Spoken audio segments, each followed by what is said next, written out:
yesterday's papers? Who wants yesterday's girl? Who wants yesterday's... Welcome to the latest edition of Looped In Live, presented by Methuen Family Health Center. My name is Tim Wood, editor, owner of Loop Weekly, and your humble host. I am here to start the show today with producer extraordinaire Lou. I agree with Lou. Blossy. Flattery will get you nowhere. How are you? Good. How are we doing today? Very good. So Seems like we just got done with the Ranger Nation. it does, Radio. doesn't it? Yeah. Between just getting done and then just doing some research for today's show, it seems like I never left. So today's show should be interesting. We are going to have on at 11:40. We will have on the president of the Methuen Superior Officers Union, Greg Gallant, and then following Captain Gallant, we will have the Methuen Police Chief, Joseph Solomon, who has been in before, but has not been in since the storm that has gone on around the Methuen Police Department and the budget and the contract, and it is an ongoing saga, Lou. So, what are the logistics behind this appearance? Did you reach out to them and ask them to appear? Did they reach out to you and ask to appear? They've had an open invitation since. So to set the table here in terms, for those of you who may not know the full situation, so we'll do a quick recap, the 30-second recap at the beginning of the episodes. So the Methuen Police Department had a previously on Looped In. previously on the city of Methuen. Yeah. So we've had as Methuen turns. Yeah. We've had a contract in dispute with the police department. It was a contract that was approved unanimously by the city council last year. A council that included current councilors George Kazanja and Jennifer Canan, Lynn Vidler, and Mayor James Ajuga. So they voted unanimously on this contract. It was... Did 100% of the council vote? Yes. Okay. So yes. Unanimously, 100% So it was of the council. unanimously, and it was there was, even with the conflicts, there was a legal rule of necessity put in effect so that because they wouldn't have had with all the conflicts, right, they wouldn't have had a quorum on the vote. so former Mayor Stephen Zani. And his understanding was that there was that it was a 0, 2, and 2 raise on the contract, 0% the first year, 2% the second and third year. So as the contract turns out, there was some language in the contract that caused some escalating salary figures that turned out to put the captains above $400,000 by the city calculations, right, in terms of salary, and sergeants in the 300 close to 300,000 base. Lieutenants in the 300,000, sergeants in the 200,000, one high ones to mid twos. Right. So you have 25 superior officers as part of this union that would have received these raises. At first, Mayor Jajuga told the council, told the city, that he was basing his budget on what they agreed to, which was a 2% raise. He gave those numbers. The police chief Solomon had some compromised numbers that would have been amenable to the union. At first, Mayor Jajuga did not apply those. Finally, Do we know those numbers? So those numbers are close, and the chief and Captain Gallant can speak specifically to that. But those numbers were very similar to what ended up happening. Okay. So in the middle of all this, so we knew these numbers since last November is when the numbers started to and the contracts started to circulate. From there, we were looking for some negotiations that did not happen in terms of the union and the city, and a lot of rhetoric, a lot of PR battles going on, a lot of shots on goal on the police and the contract. Finally, the union and the city, with Jajuga's chief of staff Paul Fahey negotiating, they came up with a memorandum of understanding that was a compromise of sorts that would have given the union about an 18% raise over the first year, an additional average of about 6.8% in the third year. So that's what happened, and the residents did not like it. Do we know what the percentages work out for the original contract? What percentage of raise that was? Well, about 98%. Oh, okay. So The compromise was 98% to 25%. So that was my original sense of this. Okay, Yeah. was that listen. Just want to talk apples and apples. Yeah, absolutely. Yeah. My original sense of this was, this is the best deal that we're going to get. This is the best compromise that we're going to get out of this. Yeah. The council and the residents did not agree with that theory. I do not agree either. And so the council voted to hold back, to take back about $1.9 million in funding from the police department. Mayor Jajuga was not happy with this, and Mayor Jajuga has since decided that he is paying the superior officers based on that memorandum of understanding that the council did not approve of, that the residents overwhelmingly, by any measure of polling, do not agree on. And so that's where we're at right now. Now, the latest is Monday's city council meeting. You will have Councilor Jimmy McCarty, Councilor Steve Saba putting forth a ordinance that will create the ability for the city council to reorganize the police department. The council has grown very weary of Mayor Jajuga's inaction on the subject.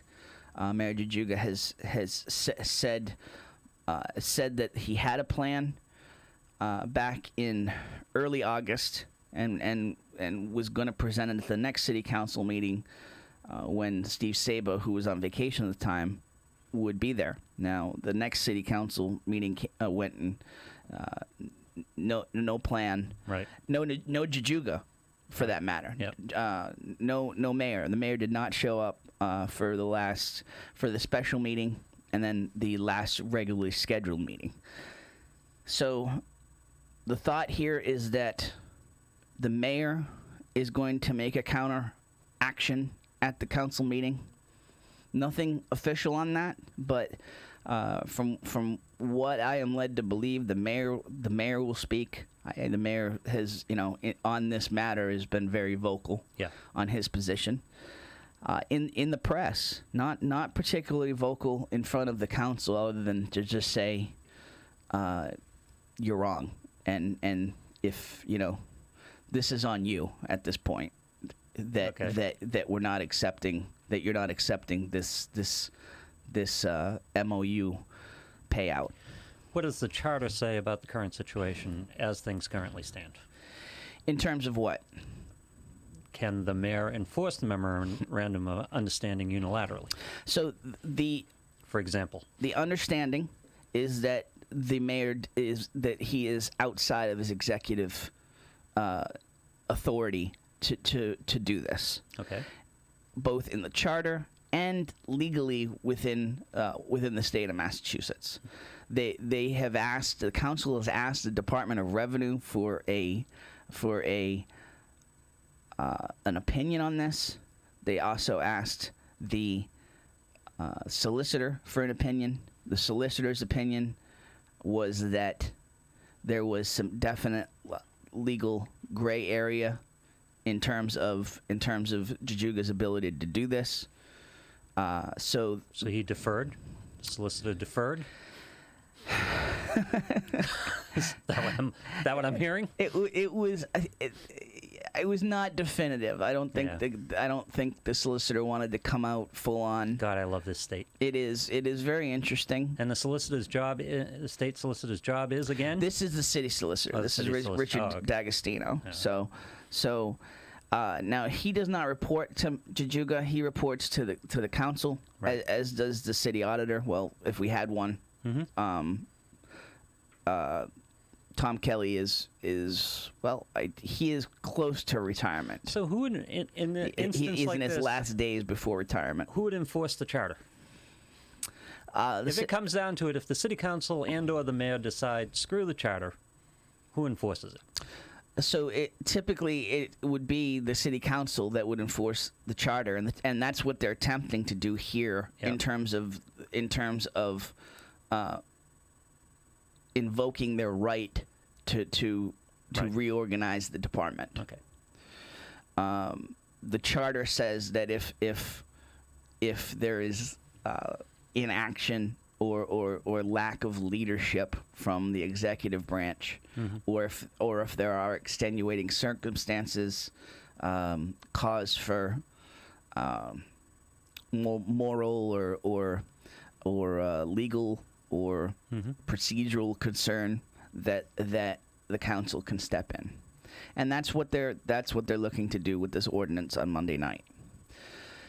So that's where we stand, and that's so in terms of why the police officials are coming in today. So I think they're just ready to talk, honestly. There was an open invitation from me. I did not approach them this week. About this specific show. They approached me because there was an article in the Eagle Tribune talking about the reorganization plan on Tuesday, in which at the time it was McCarty and Ryan Hamilton was attached to it at the time. Now Ryan Hamilton has since taken his name off the ordinance. Due to some confusion in terms of the way the ordinance was written. So he has some misalignment with the ordinance that he wants to. From what I understand, he is still on board with the ordinance. So no one's really on board with it. I mean, when it comes right down to it, this is a situation that no one wants. Sure. The city council does not want to take this action.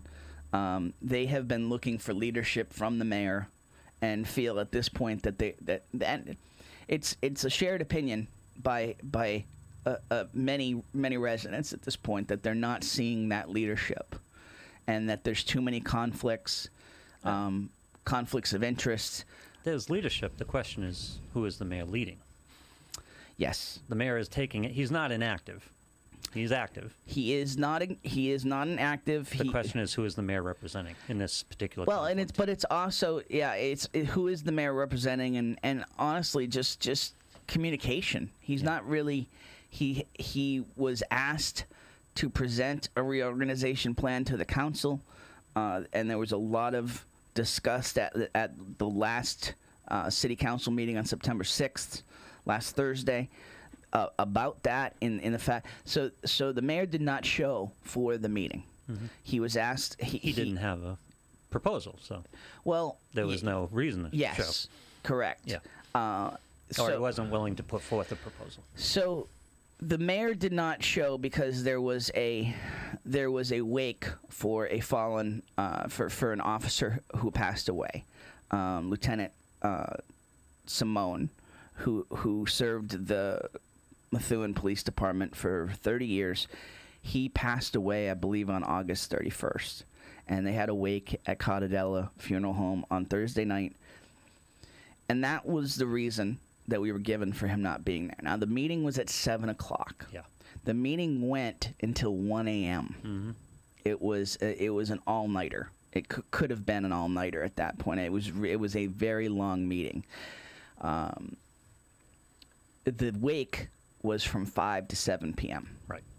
So I'm just, Yep. you know, We all know. It's not. yeah, we're just doing the It's math. self-evident. Yeah, we're just doing the math. So there was a lot of frustration that not only was it not communicated to the council in terms of a reorganization plan or just even any communication with the council. Councilor Jessica Finicaro was specifically very upset about this for good reason, in my opinion, and spoke in terms of just the lack of respect that the executive branch has shown the city council over the 8 months since Mayor Jajuga took over, but specifically on this issue. What's a reasonable expectation about the mayor's reorganization plan when he is wholly supportive of the memorandum of operation, the memorandum? So you have to. I mean, there's no reason to believe it won't be. You have to plan for all contingencies. Yeah. That's what we expect from our leaders. You can't just plan for what you want. Right. You know, and especially in a vote like that. Where have you seen evidence of that? Well, it's been frustrating. Yeah. With Mayor Jajuga. So we had that happen at last Thursday's city council meeting. We had the Sweetheart Inn vote. They finally voted on whether to make the Sweetheart Inn historic. That resolution failed. Mm-hmm. Councilor Saba, Councilor McCarty, Councilor Campagnone stuck to their guns in terms of not believing in the historical relevance of the property. The sudden historical relevance. Relevance. You know, so and I want to try to give the other side every benefit of the doubt in that, you know, a lot of the West Side residents said that the historical part of this had been brought up during the Community Development Board discussions of the real estate transaction here. Mm-hmm. It was not the main event. It was not the main point they were arguing. Sure. The historical end of it was the last major card they could play. Right. In terms of Michael Condon's involvement in this. So I mean, at this point, Michael Condon has the ability to bulldoze the property. As of September 6th, he had the permitting right to do it. Now, is that a window? No, it's any time after that. Okay. Any time after the 6 month the waiting window. Mm-hmm. So, you know, in the interim, Mike had a heart attack. Mm-hmm. So, you know, there's definitely some. I don't think that the Sweetheart Inn is being bulldozed anytime soon. There's still a lot of things to work out in terms of just the Condons moving out of the building. Right. And they have some comedy events scheduled for the next couple months there. So there's reason to believe that it's not being bulldozed anytime soon. So, and by the way, we can, you know, was the permitting of the development addressed, or was just the historical nature of the property addressed? So that is a whole nother issue. That's my question. And that is what my point in this was. Now the historical commission got up and made some good points just in terms of the historical relevance of it, and they describe this as a now or never moment. There are many hurdles left to go on this issue. Right. Now, will it it be in terms of a smart businessman would burn the bridge on the historical element of this? Yes. That would be the smart business move. You're talking about Condon? Yes. Yeah. In terms of bulldozing it as soon as he can? Because as long as that building exists, there's always a chance. They're going back. You know they're going back. They'll find anything they can to make the argument, absolutely. Well, they'll go back for another shot at making it a historical site. At this point, they really can't. Yeah. So we'll find a way. One of the things that was brought up at the meeting, and I just didn't understand why it wasn't made more of a point sooner, was that the Massachusetts Historical Preservation Commission had made a recommendation that the property be deemed historic, and that it be deemed a national historic landmark. When did this happen? This was in the spring. I think it was June where this letter was written. Mm-hmm. Now again, before the plans for the development no works. Yeah. No. Okay. So more sudden historical relevance. I mean, and a lot of folks will say that it counter your cynicism there in terms of that this is when these sort of things tend to happen. They tend to make the fight when they need to make the fight. Oh, that's unfortunate planning. It is, and listen, I've made my position clear there. I just think that, which, by the way, doesn't necessarily we can take on the issue of the development on another table. Yes. And there are many permitting issues. There are many approvals left to be had in terms of now building that development. I have not formed my final opinion on whether I'd support the development or not, but I do not support the taking of this property by eminent domain, which is Historic Commission, because again, this is all sudden. This is all gambit. This is self-evident. No one was particularly concerned about this until the development showed up. And Diana Pinkham makes a point on in the comments, just in terms of and this was the point we were making all along here, was that the historical element of this was dwindled away, and the historical element of this was not argued. Right. When they had made many renovations to this building. We've been at this crossroads before. We have, and we haven't really had any issues. And in fact, Mike Condon got up at a city council meeting, one of the last ones, not the very last, the meeting before, and said, Sharon Pollard was helping me paint the cupboards when we did the last renovation. Sharon is a strong historical advocate. Sharon is a former mayor, and she is the head of the historical society. Mm-hmm. So and yeah, absolutely a very strong advocate for history, mm-hmm. and a very, very outspoken in this decision, as you would expect. So outspoken in disgust with this decision. Discussed with the vote last Thursday. Oh yeah, very, very upset. So you have that issue, and then you have Monday night. You had the school committee meeting, where they brought up the issue of whether to make Dr. Brandy Kwong, the interim superintendent through the rest of the school year. Mm-hmm. Now, again, this position, the mayor's position, was not communicated directly to the school committee ahead of the meeting. It was communicated in the newspaper. Interesting. And so... Does the mayor have a proposed candidate for the superintendent job? He wants Dr. Kwong to be the interim superintendent. Mm-hmm. And he wants Dr. Kwong, and so the discussion at the meeting was...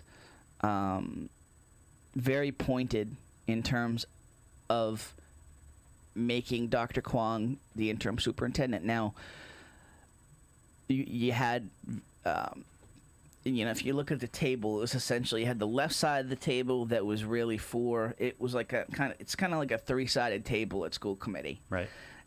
Far side, Dr. Kwong was at the meeting with Ian Goslin, the business manager. Her current position? She was there representing herself as acting superintendent, but also making the case for herself as interim superintendent. Right.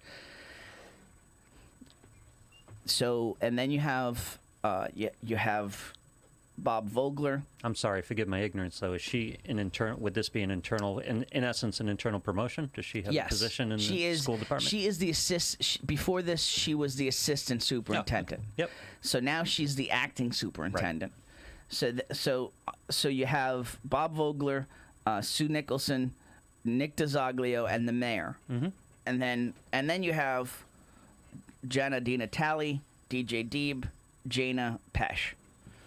Now, that side of the table, DiNatale, Deeb, Pesh, wanted a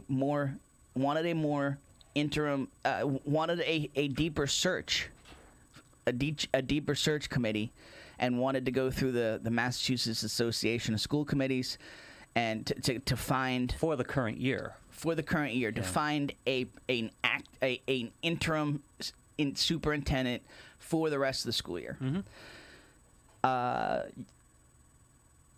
They basically they wanted to do the search that apparently was discussed in executive session the night that they accepted Scannell's resignation. I say apparently because we don't know for sure, but based on the comments at the meeting, and we're not supposed to know. Well, and because of that, school committee member DiNatale made the motion to make the executive session minutes public. So they will do that now. So we will get to see what was said, but what was inferred in terms of being said was that they would do a proper search. They never got any communication from the mayor's office in terms of search candidates. Right. And then they go to the meeting, and the mayor says, "I want Dr. Kwong." Okay, from an outsider looking in, you have a person familiar with the school department, familiar with the operation of the school department. You're talking about an interim year. What would be the argument for doing a costly search, which would end up in a more expensive interim candidate, to cover 1 year until you can hire a superintendent? And what's the reasoned argument behind Absolutely. I think By the way, doing that search at the beginning of a school year where most highly qualified candidates, I would think, are working for another school department. Well, the candidates that you're now talking about are retired superintendents, essentially, and this is a thing. They have a full list of candidates of recently retired superintendents that do this, that come in and serve on an interim basis. Now, they hired Judy on an interim basis.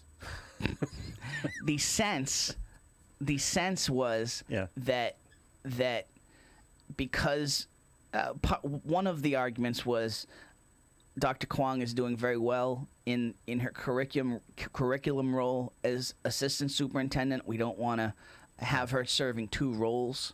I think honestly there was just because there's some distrust of this situation, right, and some scandal around the school department at the moment. I think the school committee just wanted to do a proper search as they committed to the residents.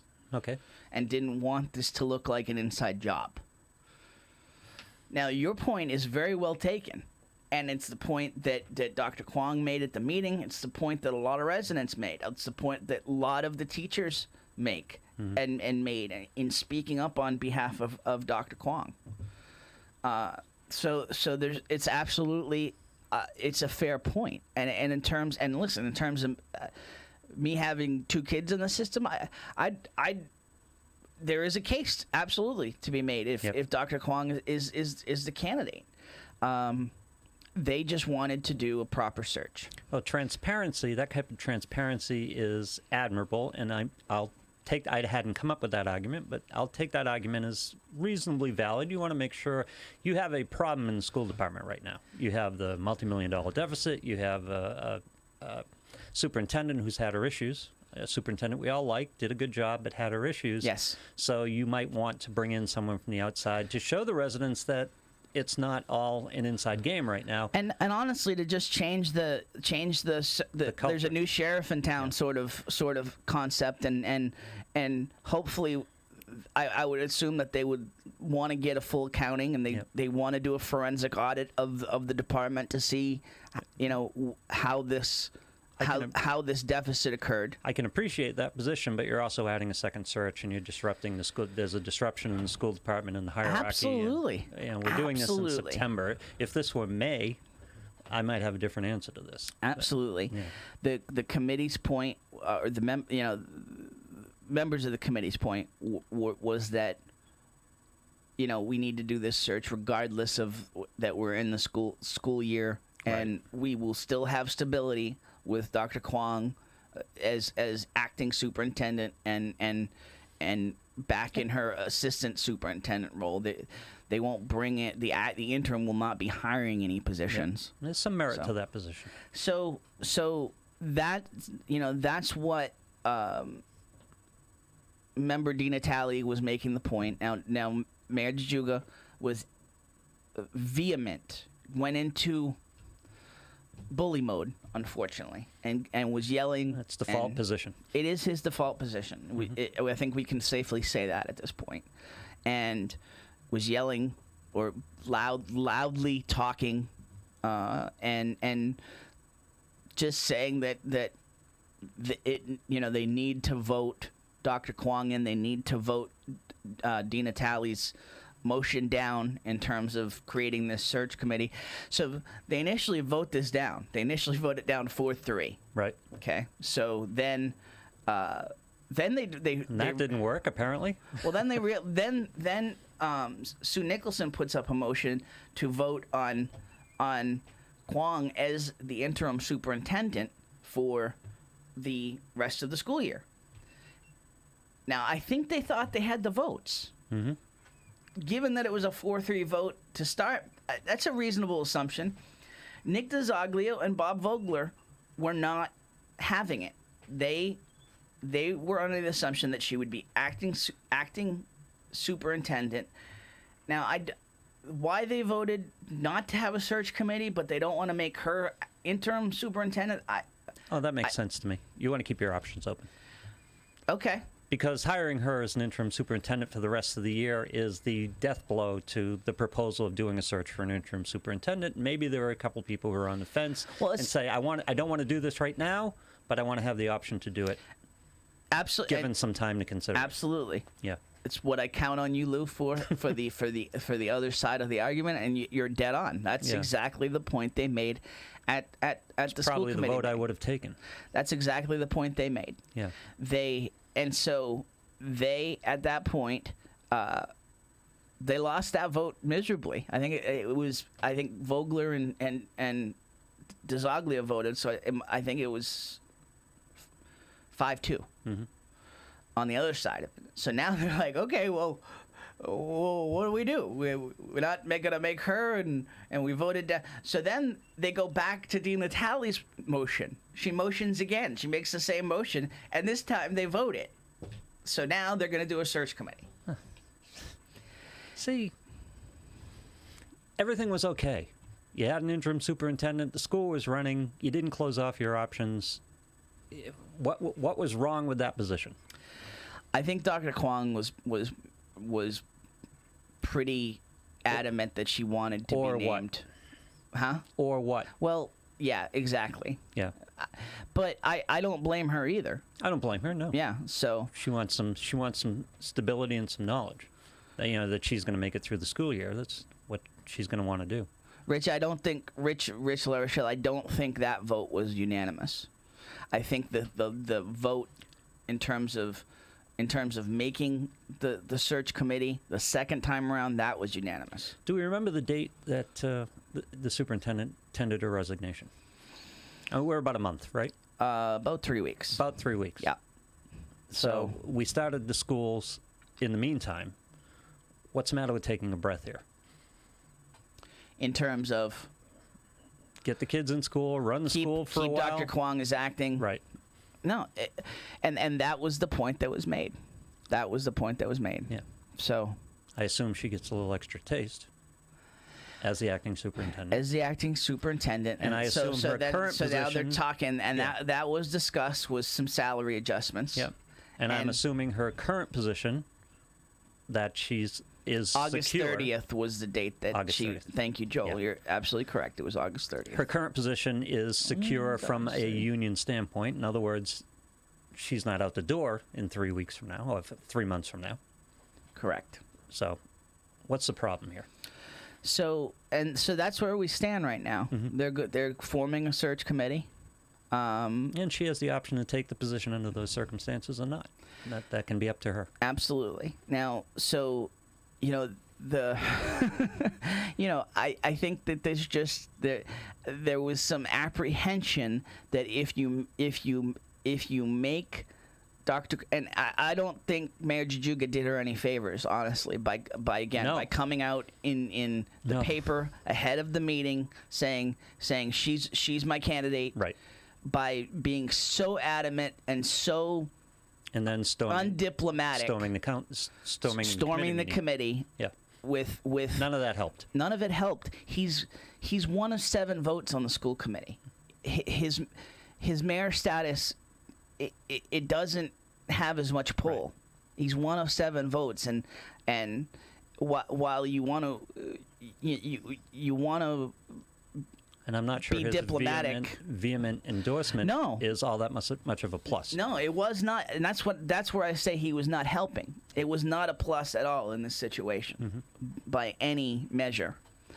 So Because what that does is it highlights the concerns that the part of the committee who wanted to do a search was having. Because your immediate concern at that point is, well, things are kind of screwed up here. And the people who are in charge while it's being screwed up are the people who are endorsing this particular proposal, so I don't think I trust it all that much. yeah, It goes back to the clique that we talked about. It goes back to, management as is right now, and I think there's enough sentiment in the town that they would be leery of that. it's definitely just part of the issue in the whole is the lack of trust right now in terms of the executive branch right now, in the trust in the mayor's office, the trust in his recommendations at this point. What was the bulk of the mayor's vehement support of the doctor? What was the basis of his vehement support of the doctor? that he had met with her, that she has all the qualifications, and he really didn't have any more other than that was his feeling. He didn't really make a case. It was just, I'm the mayor. This is my recommendation. We need to stay. We need to keep things Business as usual. business as usual. And you need to accept my recommendation. Didn't work. So, and that's the situation we're in, honestly, with the police situation right now. And that's where we will pivot next, folks. So the phone number is 978-659-0072. Please continue to make your comments. I am reading them.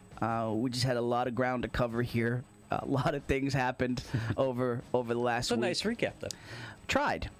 So we will have a quick break here. We will bring Captain Greg Gallant in for the president of the Methuen Superior Officers Union, and we will have that discussion when we get back here on Looped In Live, presented by Methuen Family Health Center.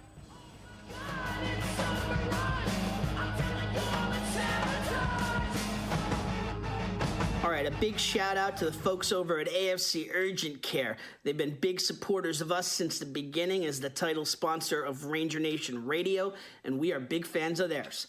AFC Urgent Care, the right care right now. You'll never need an appointment. Got that persistent cough and cold, that cut that needs a few stitches, or need a sports physical and don't want to wait weeks to get into your primary doctor? AFC's streamlined approach helps you be seen quickly and feel better fast. In Methuen, in the Merrimack Street Medical Professionals Building, 380R Merrimack Street. In North Andover as well, in the Burton Grill Plaza.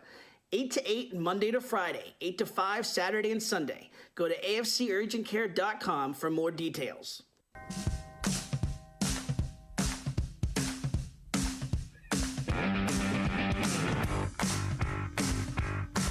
back here on Looped In Live, presented by Methuen Family Health Center. Family is everything. That's why it's right in the name at Methuen Family Pharmacy, where you can get family pharmacy services by the Methuen community for the Methuen community. You don't have to be a patient of Methuen Family Health Center to use the pharmacy either. Drop by 147 Pelham Street in Methuen, right off exit 47 on Route 93, near the junction of Route 213, and get your medication from the friendly faces you already see in your neighborhood. Learn more at glfhc.org/pharmacy. Huge thank you to Methuen Family Health Center for supporting Looped In Live, and just, without our sponsors, and I will say it again, if you want to sponsor this show, contact me, 978-683-8800, tim@loopweekly.com. This show doesn't continue without sponsor support, and we extremely appreciate Methuen Family Health Center in helping us to pay the bills to continue this community discussion.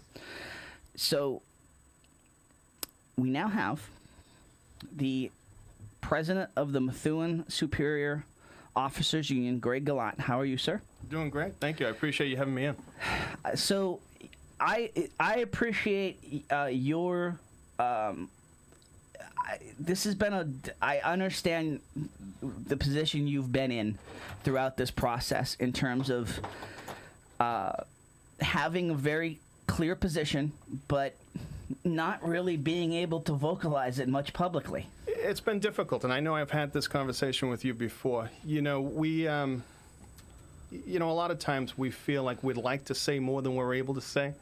And I've tried to reach out and be as transparent with some of the city councils. I know they all have our cell phone numbers. I've been transparent, I think, with you. I've had many conversations with you. I've reached out to a lot of the city councilors. What we didn't want to do previous to this was get involved in a lot of the back and forth on social media. We didn't want to inflame the situation, and we respected the city council and the mayor enough to give them the time to make the decisions that they needed to make, to be honest with you. Why? Let's just talk about why you went back to the table. Yeah. Can I just say I like being in the studio? This is nice. I always worry. I wonder what you're looking at. I see it. Yeah. My wife and I, we watch the show all the time. We're big fans. We're big fans of Lou. We appreciate what you're doing for the city of Methuen. I think this is great that you have this show now. So thank you. Can I start in a little different place? And first Sure, of all, absolutely. Captain, I want to say that this obviously is nothing personal. I have nothing but respect for law enforcement and would like to drive safely in the city of Methuen. This is policy discussion. And it doesn't all my affect members our get that. relationship with the We police get that. department. We hear what people are saying. We talk. I really enjoy, the effort that the city council has put into this. I know that they're all working very hard. I know that the mayor's working very hard. We don't take it personally whatsoever. We appreciate the back and forth, and all that we ask is that people have an opportunity to have all the information before they make the decision. To that end, let me start here. I need some baseline facts before I let Tim go with Sure. you. When you, as the president of the union, you took the contract to be ratified. Did you know that? Well, did you know I the know where you're salary going to go levels? with that. So let did me you just have an accurate outlook on the salary levels of the contract when you presented it for ratification? Let me interrupt. I mean, I don't mean to. What I'd like to do today is be as transparent as possible, but, there's certain things. I mean, for a lot of this, to be honest with you, I've been told what I can and can't say by my attorneys. Fine. But I have to ask on the question that, to answer that question as much as possible, we had a lot of conversations last year about the contract. We had some very serious meetings. It was 7 or 9 meetings. We've heard some discourse on social media that they made light of the effort that was put into the contract, and that couldn't be farther from the truth. I have nothing but respect for Mayor Zani. I thought he was a great mayor. He put us in a really good place as a city. When we went into the negotiations, it was very difficult negotiations with Mayor Zani, Attorney Rick D'Agostino, Ann Rendazzo, the police chief was present, and we came to an agreement that was fully ratified by the city council. And so we were a little surprised at some of the discourse that went back and forth. But to talk about the actual, at this point, I wouldn't be able to do that. What I would like to talk to about would be the MOU, which is the reality we're dealing with right now. You know. So, in terms of the MOU. Yeah. Now, because we can just lay out. The MOU is difficult too. That was a tough process to come up with. Absolutely. That. We can lay out just the facts as we know them. Sure. Okay. In that the mayor said that that their understanding was that it was Mayor Zani said that there was no malfeasance. That the understanding was that it was a 0, 2, and 2 agreement. Yeah. Well, respectfully, I would say, the contract itself, if you look at it, it's somewhere between 25 and 30 pages long. The 0, 2, and 2, when you talk about that, he's not mistaking in some aspect of it. Typically, when people say that, they're talking about the COLAs. But you have to keep in mind... Cost of living adjustments, right. You have to keep in mind there's another 24, 25 pages that can include fringe benefits and other ancillary items that could be a cost item. Escalators. Right, and so, I applaud the fact that the city council is now demanding a cost analysis of every contract. I think that's the great way to go. The issue with this was that a lot of those ancillary benefits were then now included as part of the base pay and as part of the base, as part of the base discussion. Yeah, and I've heard that rhetoric. We've talked about that quite a bit with our members and with our executive board. The effort that was put into the contract and put into the MOU was to really dictate how the math would be done. The MOU was a difficult process to come to. We had meetings, of course, with Paul Fahey and Darren Klein from KMP, from Boston. Is it KMP? Compliment and Page. Compliment and Page. Yep. They're difficult to negotiate Yeah. with. They're not the easiest people. But we were well prepared, we thought. We went into the process with comparables from many other cities in the Merrimack Valley and the state of Massachusetts, and we knew where we thought we would be based on, of course I'm biased. I feel like I represent some of the best police officers and superior officers in the state, but, we knew where we wanted to be, and it was difficult negotiations, but we feel that we came out to be comparable with other departments. And I had this conversation with you the other day, and you posted the MOU agreement with the wages. What I would like people to know is that one of the biggest problems facing police departments right now is retention, training, but also retention, and trying to hold on to some of the highly qualified police officers that we have. So it's necessary when you do these contracts to try and come in some place where you're going to be comparable to other cities and towns. But once we're fully implemented with the MOU, which is why this was such a surprise to us, some of the discourse that took place after the MOU, once we're fully implemented with the MOU, we're still going to be paid less than some of the other communities that we thought we were comparable with. But again, I'm biased and I love my guys. You would understand, though. Yeah. You would understand the community outrage in terms of the numbers that were presented to the public. Well, that's one of the reasons why I wanted to come in today, and I reached out to you, because I think it's very important before people come to a conclusion that they actually have all the information. And I thought some of the information was mistaken, and we're looking at a vote on Monday that has such drastic consequences for the city of Methuen and the police department, and how, we're able to provide the same services. I'll let the chief talk more about that later. I know he's going to be in afterwards. But, to answer your, do I ramble too much? Not at all. I'll stop you. All right. We ramble with too the much. numbers that we heard about. We ramble, yeah. Yeah, do you ramble? We Oh, ramble, yeah. yeah. This was Yeah, supposed but to be your a 1-hour ramblings- show originally, Yeah, and it's right. now, now Your rambling's yeah. entertaining. I don't. Yeah, so. I can't be a judge of that. So the numbers, the 25%, that's just not correct. When we got the MOU and we took a look at it afterwards, to be honest with you, we were trying to do it as quickly as possible at that point. Once we came to an agreement, we wanted to get it approved by the union body as quickly as possible, because we knew that the anxiety was out there in the community. This is a really, and we talked about, this is a really odd situation in that you were at odds with the mayor's office for 8 months. Oh no, six Right. and a half months. Right. And a lot of I heard rhetoric you- going there. When Yeah, did that and I happen? heard When you did that talking. happen? Huh? When did that happen? What do you mean? When the police were at odds with the mayor's office. The mayor originally Yeah. was saying he's sticking to 0, 2, and 2. Oh. They're not getting. Yeah. They're not getting. Now you say, oh well. How long did that last? Did you took that as just political rhetoric? I was here when he was. I was here when he said it. Right. You just took Yeah. that as political rhetoric. course. So, and that's see for I guess insiders or more cynical folks, that might be the way to take it. The problem is, though, saying Lou's your cynical? general residents. I am cynical. Your yes. general residents, Especially when it comes to government, yes. your general residents, when they hear this, Yep. and they hear it in a public meeting, Right. that's what they take as the position of the mayor, and so you know, and then to come with a budget that reflected that it was 0, 2, and 2. Well, to answer there was that, I quite wouldn't a say. firestorm at that particular Yes. point. Yeah, I wouldn't say that he's necessarily on. I was listening to your show as I was driving in. I wouldn't say necessarily he's been on our supporter behind the MOU. Well, I want you to finish your thought there where you were talking about the percentage? disputing the 25%, because I Well, want to hear what your interpretation right, okay. of the So percentages. when we were dealing with the MOU and we finally came to an agreement with Compliment and Page and Mr. Fahey, we brought it back to the union body, and it was our intent to try and do this as quickly as possible. We knew there was a council meeting coming up. We knew there was some anxiety within the community. And so when I presented it to my union members, they were taking a look at it, and some of the math was just wrong. I know I brought this to your attention yesterday. If you take a look at some of the numbers, the percentages don't, they're just out there. They're not accurate. So what numbers are you? Well, so saying? to talk about that a little Yeah. bit more, what my union members agreed to with the MOU is the manner of doing the math and the language of doing the math, if that makes any sense. And we took a lot of things out of how to do the manner of the math, which, to be honest with you, a lot of other communities do it in a certain way, and we were trying to get to the way that the other communities around us are doing it.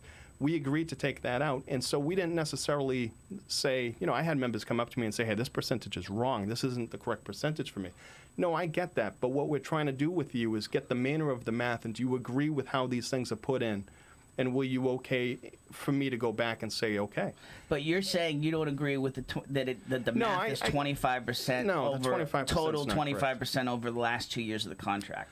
No, I disagree with that. I disagree with that quite a bit. And I think that's inflammatory, and it's causing a lot of issues that don't need to be there. But Well, here's your opportunity. Yeah, though. Because people, yeah. listen, we go to work, we get paychecks every day, Right. and we get a raise, and it's in percent. This is what we deal with. No, so I get in that. terms of where the compensation falls and Right. how it works for pensions and all that, that's a little bit above our pay scale. Right. Here, and right now this community is at a point where they're looking at a 25% increase for the police department, and if they can hear it's not a 25% increase, I think they would want to. Right. But here's your opportunity to give the real So number. what is Well, it? I'll What are you state it seeing? again. It's Yeah. not a 25%. It's Yeah. absolutely not a 25%. When he put those, when the city side put out those numbers, you have to keep in mind it's not 25%. Some of the percentages were skewed on the bottom. They're just not correct. But give us a He sense also- give us a sense of what year 2 would be, and then what year 3 would be. I have to do the math again. I'm guessing it's going to be somewhere, and again, it depends on the employee. So let me just tell you a couple of the mistakes that he made. One of the mistakes that he made was he added into that percentage, and the calculations was longevity. Some of my employees, they go He from being Tom Kelly, Tom Kelly. the city auditor. Yeah, Okay. Tom Kelly. Some of the math was added in there, and I don't know why. Inflammatory or an attempt to cause some issues. I don't Well, know. there's a lot of different pay scales, so how you do the math, as you put it, is to come to an aggregate percentage can be flawed. Yeah, absolutely. So that's fair enough. So one of the I think things we can handle some sophistication on different pay scales. Yeah, one of the things he added into it was longevity. Longevity was negotiated maybe 15, 20 years ago. We have that in the school department, the fire department, the police department. We've always had it. He included increases in longevity, something we didn't negotiate the past contract, into the percentages. He included, some of the math was just simply wrong. The percentages were wrong. And then he included something called master supervisor status, which for some reason he allotted to every one of my supervisors, even though we don't each have master supervisor status. So what happened was when we first started getting that paycheck 3 weeks ago, I had supervisors who, God bless them, they came up to me and said, hey, Greg, this calculation's incorrect. They're paying me too much. And I went back with Tom Kelly and I made him know that. We're not looking to get paid more than we feel we deserve. What we're looking to do is be comparable with other cities and communities in our area. And, at the same time, I'll let the chief talk more about this, and I'm biased and I love my guys. I love the patrolmen. I think they do a great job. I think the dispatchers do a great job. But you've said yourself, you're happy with the services that we provide. I'm proud of the services that we provide. You know, we're able to do things in this community that I don't know if people realize how far ahead we are of every other community, not just Massachusetts, and but United States. But I mean, that's the rub. Yeah. Is that listen, the reporting that we've done with Loop Weekly, very clear in terms of some of the things that Methuen's been out in front of. Social media, interacting with the community outreach, the technology that comes into play. There's not a whole lot of argument on that. It's not in dispute. The dispute comes in, and here's where you lose the numbers in terms of the public sentiment is that this, you know, the initial contract where you have captains making more than the New York City police chief, the Chicago police chief, the president of the United States, for God's sake. That's where some of that comes in. That's where some of that sentiment comes in. Yeah, and I think people need to look past that, because what we did, again, let me tell you about a little conversation I had. In January, I was talking to Tom Kelly about a different issue. You know, as commander of the Support Services Bureau, I have a lot of interaction with some of the city government side. And I was having a conversation with Tom, and he mentioned after our conversation that he had an issue. He was starting to do the wage schedules, and he was looking at it, and he thought they were coming in very high. And I told him, listen, we knew it was going to be high. With the new administration coming in, just give the mayor the numbers, and we'll sit down and talk to him about it. And I fully expected to have a conversation, but that didn't happen. And there's really not a whole lot I could say about that. But we were more than willing to come in and sit down and listen to any proposal that the city side provided. When we finally had the opportunity, I think you reported on this, we had meetings and we came to a conclusion that we felt, I think on the way in here you were talking about the chief's proposal that he had put together, yes. and it was never able to be presented. It was actually a little bit less than that. We took a little bit less. Yes. And I appreciate my guys, my employees that work for me, and that I'm the president of their union. I appreciate the fact that they were able to come together and take a little bit less than what they were thinking. You know, when the MOU was being done, it was a back and forth, and it was very difficult, and it was, still a little bit less than the comparables that we thought we were going to be comparable with. So give us some comparables. Yeah, good. I sent you the Salem, Massachusetts ones yesterday. Base pay of the Salem, I don't have it with me again. I had it on email, but I gave you that one. It had the captains, lieutenants, and the sergeants from other communities, Salem, Massachusetts. Again, I'm biased, and I think we do a great job, but I feel we do a better job than Salem, Massachusetts. I feel we do a better job than Lowell, Massachusetts. And no disrespect, I know a lot of their offices. They're great offices. But with the support of the past mayors and the past city councils, and this mayor and this city council, I hope is the same going forward. With their support, we've been able to provide services that really just aren't done in law enforcement. First, in response to that, the issue isn't quality of service, never has been, and this is about running a municipality. This is a numbers game. I would suggest to you, because we've had this, Tim and I have tried to have this conversation with you during this interview about the 25% number is out there. That's what everybody's working on. That is the basis for the public response here. Right. And that's one of the reasons why we came in. I think that was important to talk about. That was one of the big things. If you have a lower number, however, you haven't put it out, and I would suggest that you guys do.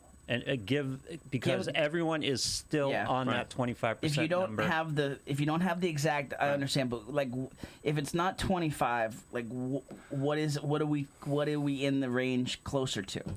Yeah, I don't even want to ballpark it, but I know it's going to be under 20, and it's going to be under. It probably be under between the. I'd say it's under 20 quite a bit. Okay. Because when he starts increasing the longevity rates that, again, I said were previously negotiated, and he starts adding in master supervisor status that shouldn't be there, and when, to be honest with you, no disrespect, but the math is just wrong. The percentages at the bottom, and it's easy to see. Yep. Anybody who had the Loop Weekly would be able to take a look. So we're relieved to hear that, and we want to hear the accurate number. We want to base our response on the accurate number. Yeah, let me just say, though, one of the reasons why I was so proud of my members of the union to come up with the MOU and to agree to the MOU, is you have to also keep in mind, I keep hearing it's a 2-year, over the 2 years. It's not over 2 years. When you're a union body and you're looking at these contracts, we really look much further than that as far as where we feel the compensation needs to be. We did, before we went into the MOU and before we even went into the contract last year, we looked at the last 9 years of contracts. And of the last 9 years of contracts, 5 of those years we took zeros. And out of 0% raises. A 0% raise. 2 out of those 5, we actually took pay cuts. We took 10% furlough days during the recession that the city was having such a difficult time. Right. And, there was always, as a union, you're always being told by the city side, hey, listen, when things get better. I think the great news right now, and I appreciate you doing those Good Vibe Tuesdays. I think that's a great idea. I love it. I think what people need to realize, the city's in such great shape right now. We really are, and I think it's a misunderstanding. Again, the mayor's been difficult with us. I don't feel like he's a big supporter of the MOU. I really don't. I think he realizes that this is the best thing for the city, and I think he's trying to express that to the city council, and I believe him. The best thing for the city in terms of the best compromise to be achieved without a lawsuit.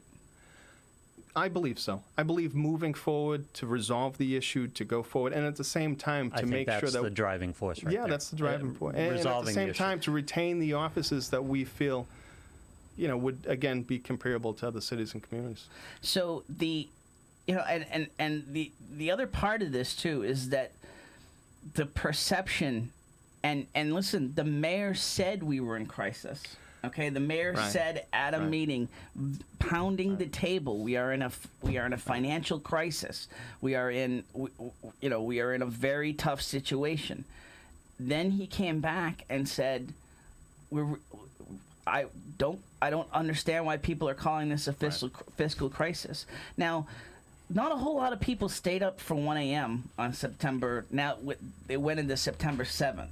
Okay, right. But as you mentioned in our discussions, Tom Kelly put some numbers out there that would back up the concept that we're not in as bad a shape as we were.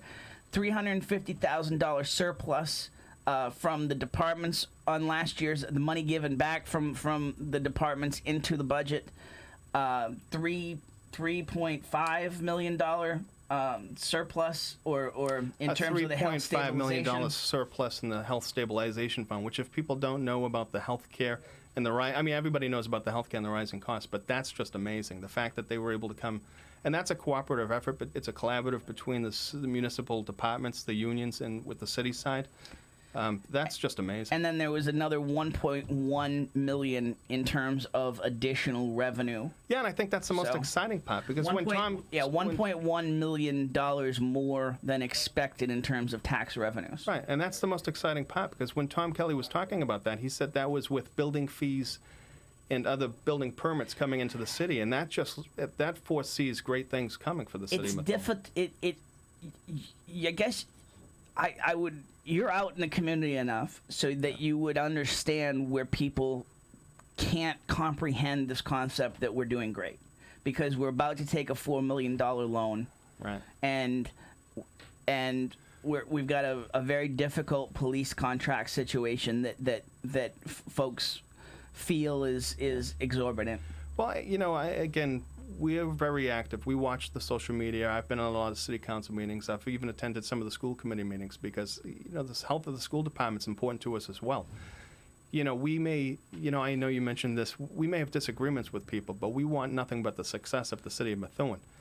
And so, you have to keep in mind, very rarely has the city ever been able to increase a school budget $7 million. And the fact that we were able to do that, I think that speaks very highly for the past administration. And the fact that this administration was willing to make that commitment, I think that's applaudable. You guys are law enforcement. Yes. So let me give you some marketing advice. This whole discussion... Besides just stand rigid? You watch the show, right? Yes. This whole discussion and this whole period, what you've heard is 2 different discussions. Tim has put forth, and I've bumped him on it a couple of times, that The school department is underfunded in regards to the rest of the state. Possibly, and that's important to us. I mean, a lot of Well, us have kids and grandkids in the school The department. point and is the that's school the system. status of the argument from the school department side. And that's the status of the argument as the citizens of Methuen take it, while the school department's looking at them for more money. But that's the impression that the school department has managed to create. You guys have created the exact opposite impression.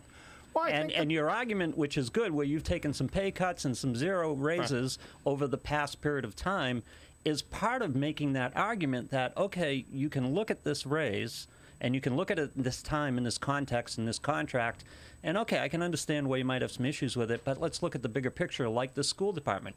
We're underfunded relative to our comparables. I mean, it's a fair point. I mean, You guys are in the same position, There but was you no guys are sugar. You're looked at. taking Lou's side on this. No, well, but there I'm was teasing you. no, there I was no take Lou's sugar. side I agree too with most of Lou. the Yeah. time. Yeah. There was. But the school department gets a pass Yeah. in the city of Methuen because it's for the kids and because they're underfunded compared to the rest of the state. You guys are getting a beating because you're in the same position, but that's not the impression everyone is There was getting. no sugar ahead of this castor oil. Right. You know, there was no sugar in terms of just understanding that you had taken all these cuts, understanding that we're not comparable to Well, other I cities. think that's one of the reasons why we came on today. To be honest with you, I'll keep saying this. We are a union, and I think as a profession, we really don't have any desire to get involved in the social media, he said, she said, Nor the back should and you. forth. To be honest with you, we're in a profession that we're not going to win that. You know, for one reason or another, typically when police show up at your door, people aren't smiling and happy about the situation. So we have our detractors out there who may take this as an opportunity to give us a hit. And, you know, we do monitor the social media, but to be honest with you, we see a lot of individuals that we may have some contact with. And at the same time, there's probably a lot of people who have fake accounts who are making those comments. Sure. So one of the reasons why we came on today is to make sure that the city councils have as much information and some of the citizens have as much information. A lot of times after the council meetings, I've reached out to some of the more intelligent, some of the people who actually show up and make their presence known to have this conversation. I've reached out to Tim. I've reached out to the city councils. I feel we've been very transparent and available. At no time have I ever not answered a phone call from a city council or from the mayor's office. And so, you know, as long as they have the information, the people that are going to be making these decisions, and that's why they got elected, to make these decisions, as long as they have that information, we're very content and we're happy. Present that information in a specific raise number, which we haven't arrived at here, and go Yeah. back for your 10 years or whatever period you want to and present, and I would present that specific information. These concepts are good, and I feel relieved that it's 25% is exaggerated, Yeah. so I'd like to hear the real number, and I feel more compassion for the police department because appreciate that. I didn't know you took pay cuts. I knew there were 5-0 years, but I'd like to see what the scale is over that period of time period that you're Can I referring talk to. about one other thing, too? Sure. I know we're running out of time. it's and his you have show, the chief but, yeah. on bat. I'll say sure. You know, one of the It is, isn't it? Yes, it is. flies by. I was afraid it wasn't going to fly by. I was afraid you were going to pull. No. Yeah. So, you know, some of the other rhetoric or some of the other comments that we've heard that have been a little hurtful and to stand by and watch as they take place. You know, I heard Social media you're talking about? Yeah, Oh, no, social media. you guys. Hurtful on social Hurtful. media? Come on. Oh my goodness. We do it every day. It's just Right, like, it's forget tough. social media, yeah. You know, we take great pride in being able to serve the citizens of Methuen. This career means something to us. Yeah. Nobody would be doing this if it didn't mean something to you. Some of the rhetoric was, you know, we're top heavy. You know, those numbers too were skewed. You know, somebody said the numbers. In fact, you know, the funny thing is, I bumped into somebody the other day and they said, "I think you're top heavy." Well, how many supervisors do we have? Yeah, I'm not sure. Well, before you make a statement like that, you know, you really should have the The information. base number that people use in terms of that top heaviness is Yeah. 25 officers for 70 patrolmen. Right, and 70 but patrolmen. that's is, not. You're saying that's not. No, that's actually That's not the full accurate number. as well. No. So explain in terms of where the number is, what we're missing in terms of it not being Yeah. just 70. Yeah, 70 is a classification. It's a patrolman. It's a classification of some of the people I supervise, but it's not the number of everybody I supervise. You know, we're fortunate enough to have other programs in other offices. You say 70 police officers. I'd remind you that we have 20 intermittent officers, 12 reserve officers. We have auxiliary officers. We have 10 dispatchers who do an amazing job. Dispatchers do an amazing job. They work very hard. We also have the CARES program. We have civilians in that program doing amazing work as community engagement specialists. That was something that Mayor Zani's administration came forward with and that Mayor Jajuga continues to be a strong proponent of. They do great work. We also have a lot of civilians that work in clerk positions. I personally supervise the records, the payroll, the human resources. These are all people that are doing phenomenal work for the city of Methuen. I think sometimes people aren't taking that into account. And so when I hear that, supervisors are watching this, no, we have a lot of great employees. It's much more than the 70 number. But, to be honest with you, I had this talk with a council the other day. What services we offer, that's been decided by many city councils and been many administrations, and we're hopeful that they allow us to continue to offer those services because I think they're useful, but that's a decision for the city and the residents to make. Help us dispel the other big conception that's out there that you guys, that the superior officers just sit behind desks.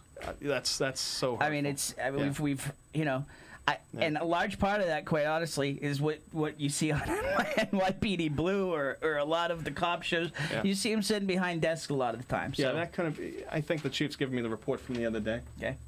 Okay. That's when I hear that thing. That's couldn't be more hurtful because of I care about the members of my union, and I love the patrolmen. I love the dispatchers. I love everybody that's willing to step into that police department and do a job. When you say that they just sit behind desks, that couldn't be further from the truth. I have 3 supervisors last year who were involved at the shooting at Summer Place. And I don't think people... Is this going to be like Cuba Gooding Jr. No. on Jerry Maguire where you make me cry? All right, so I get emotional about this because I care about this. Those 3 supervisors, people don't understand. They're still police officers, and they take part in the dangers of the police work, not just the dangers physically, but emotionally. That takes a strong emotional toll on you. Imagine going to a call where somebody says he's going to turn himself in for an armed robbery, and when you get there, he jumps off the stairs and points a gun at you. And to be involved in a shooting. Those were 3 of my supervisors. We had a supervisor just recently retired with a traumatic head injury. He spent the last 4 years fighting to come back to his job. And when people say, well, sitting behind a desk, no, this guy, he was involved in a traumatic physical confrontation where he got struck, fought to come back. He didn't have to. The greedy and the selfish thing would be to take the disability retirement. He wanted to come back. They wouldn't let him. He wasn't able to clear it. So I represent some supervisors who, we take risks. I myself was at the barricaded subject on College Lane. Chief Solomon's, he's phenomenal, but he expects a lot. And if you get that call at 2 or 3 o'clock in the morning and somebody needs to be commanding a critical incident, you're expected to be there. And so I show up with my cruiser that has my rifle, my body armor, my first responder bag. It has Narcan. It has, tourniquets. Sadly, when I talk about this stuff, people need to realize, why am I carrying this stuff? Well, there's a need for it. I'm carrying tourniquets. I'm carrying blood clot. Right. And all of my supervisors have that equipment. And all of my supervisors, the chief himself makes motor vehicle stops. He has all the same equipment in his motor vehicle. So that's one. Oh, geez, that's that would be one interesting. perception issue. Yeah. You ever been pulled over by the chief? I haven't. hopefully that That would be a fun streak day. will continue. Yeah. So you're fighting that perception issue. Right. You addressed that. Oh, can I just bring to light one thing that came up the other day? People were talking about, why do we have a Homeland Security Department, a bureau? It's not just a Homeland Security Bureau. It's also it's a Homeland Security Criminal Investigation, Narcotics and Gangs Intelligence Unit, and they do some amazing work. Captain Jajuga is the bureau commander of that. And just this, we're going to be putting out a press release, so I thought I'd give you the news first. I'm going to give you a heads up. Just the other day, they had a motor vehicle stop, and they arrested 2 subjects.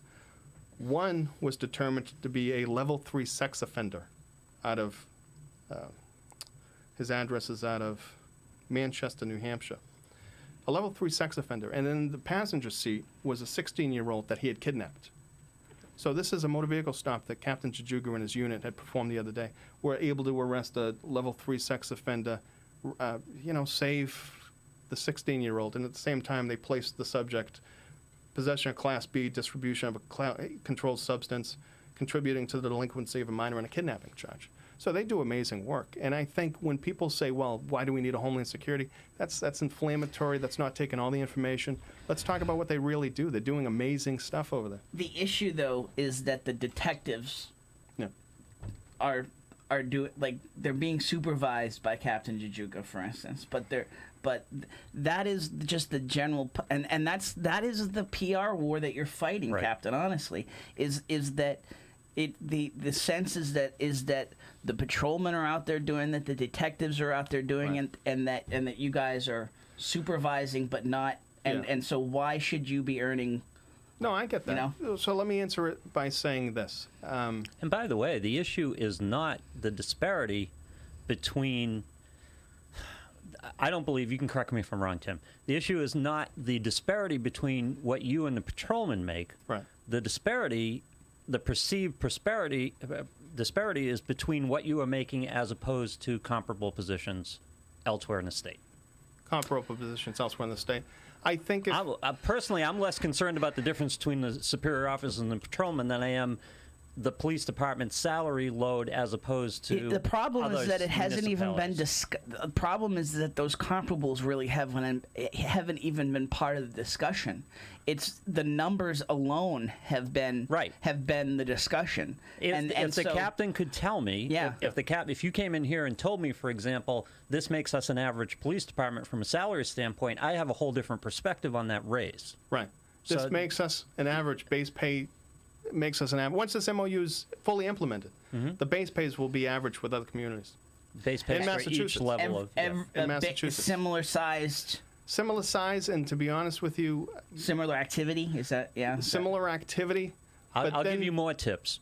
What's that? I'll give you more tips. Oh, I appreciate that. That's the message. I'm going to hire you as a PI guy. That's the message. You keep going back to the work that the police department is doing, and that's not in dispute. I mean, there are people out there who might say you're desk jobs, but they don't understand the ins and outs. You're never going to win those people over. Yeah, Let me even say further on the that. dispute isn't the quality of the into service. The Chief's time, dispute but- is how expensive are you compared to what other communities are paying. That's the on basis par, of the dispute. On par. And once it's fully implemented, we'll be beneath other departments, lower paid than other departments in base pay than other departments that I don't feel. And again, I'm biased, but I don't feel that do as good of a job. Okay. And Well, that's a message to get out. right, I appreciate that. Yeah. Salem and Lowell, I mean, Well, let's just say too. Lowell just took one of our good officers. Lowell just picked up Officer Tom Richardson, who just transferred to Lowell. Lowell's paying very well, and they won't have any issues with retention. And one of the difficulty things that we see, a police officer job, just trying to get the job is extremely difficult. Not only do you have to be highly qualified and pass that whole civil service process, but then once you come on the job, it's a 6-month police academy that's strenuous mentally and physically, and then you pass a 3-month field training officer program, and are you a good fit? And unfortunately, and I detest this, in the last several years, you guys have become the enemy.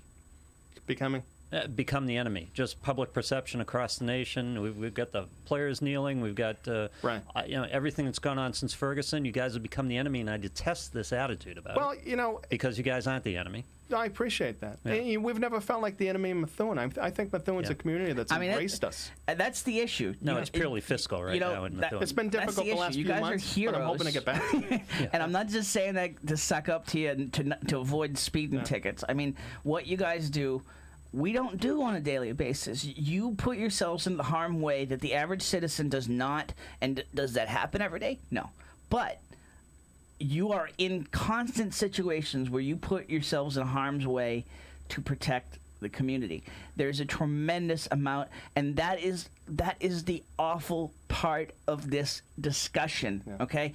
There's a tremendous amount of respect for the base work and the above and beyond work that you do. The community outreach. That, but we're not taking all the credit for this either. I mean, this is something that's been done. I was fortunate to work for some great police officers. But let me just say, because that is what everyone, and again, I'm painting a broad brush, but in speaking to a lot of folks, that is what people are having a really difficult time with, is that there's no discussion, there's no arguing that you guys in the work that you do are heroes. There are cases again and again where you guys show the quality of staffing, the quality of professionalism in the work in the cases that you solve, in the community outreach that you've performed, that you've created, the dialogue in the community. We take a lot of pride in that, so I appreciate you saying that. The issue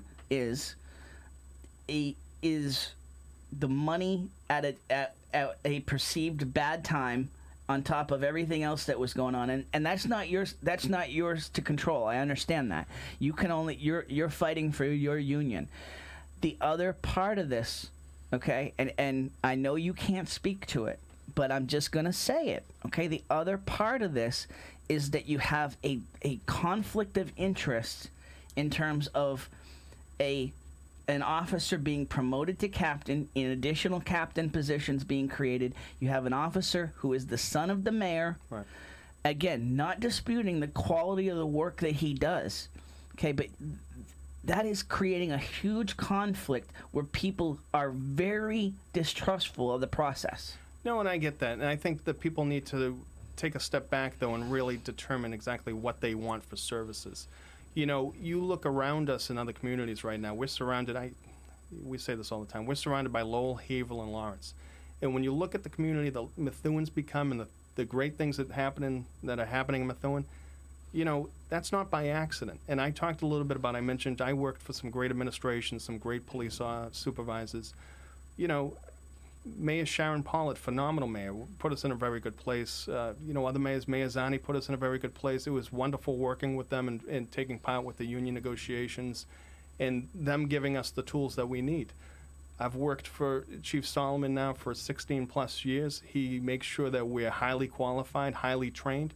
And I had this talk with Rick D'Agostino a few months ago, maybe. We were talking about the fact that, you know, Methuen's not one of those communities where you see a lot of litigation against its police department. That says something.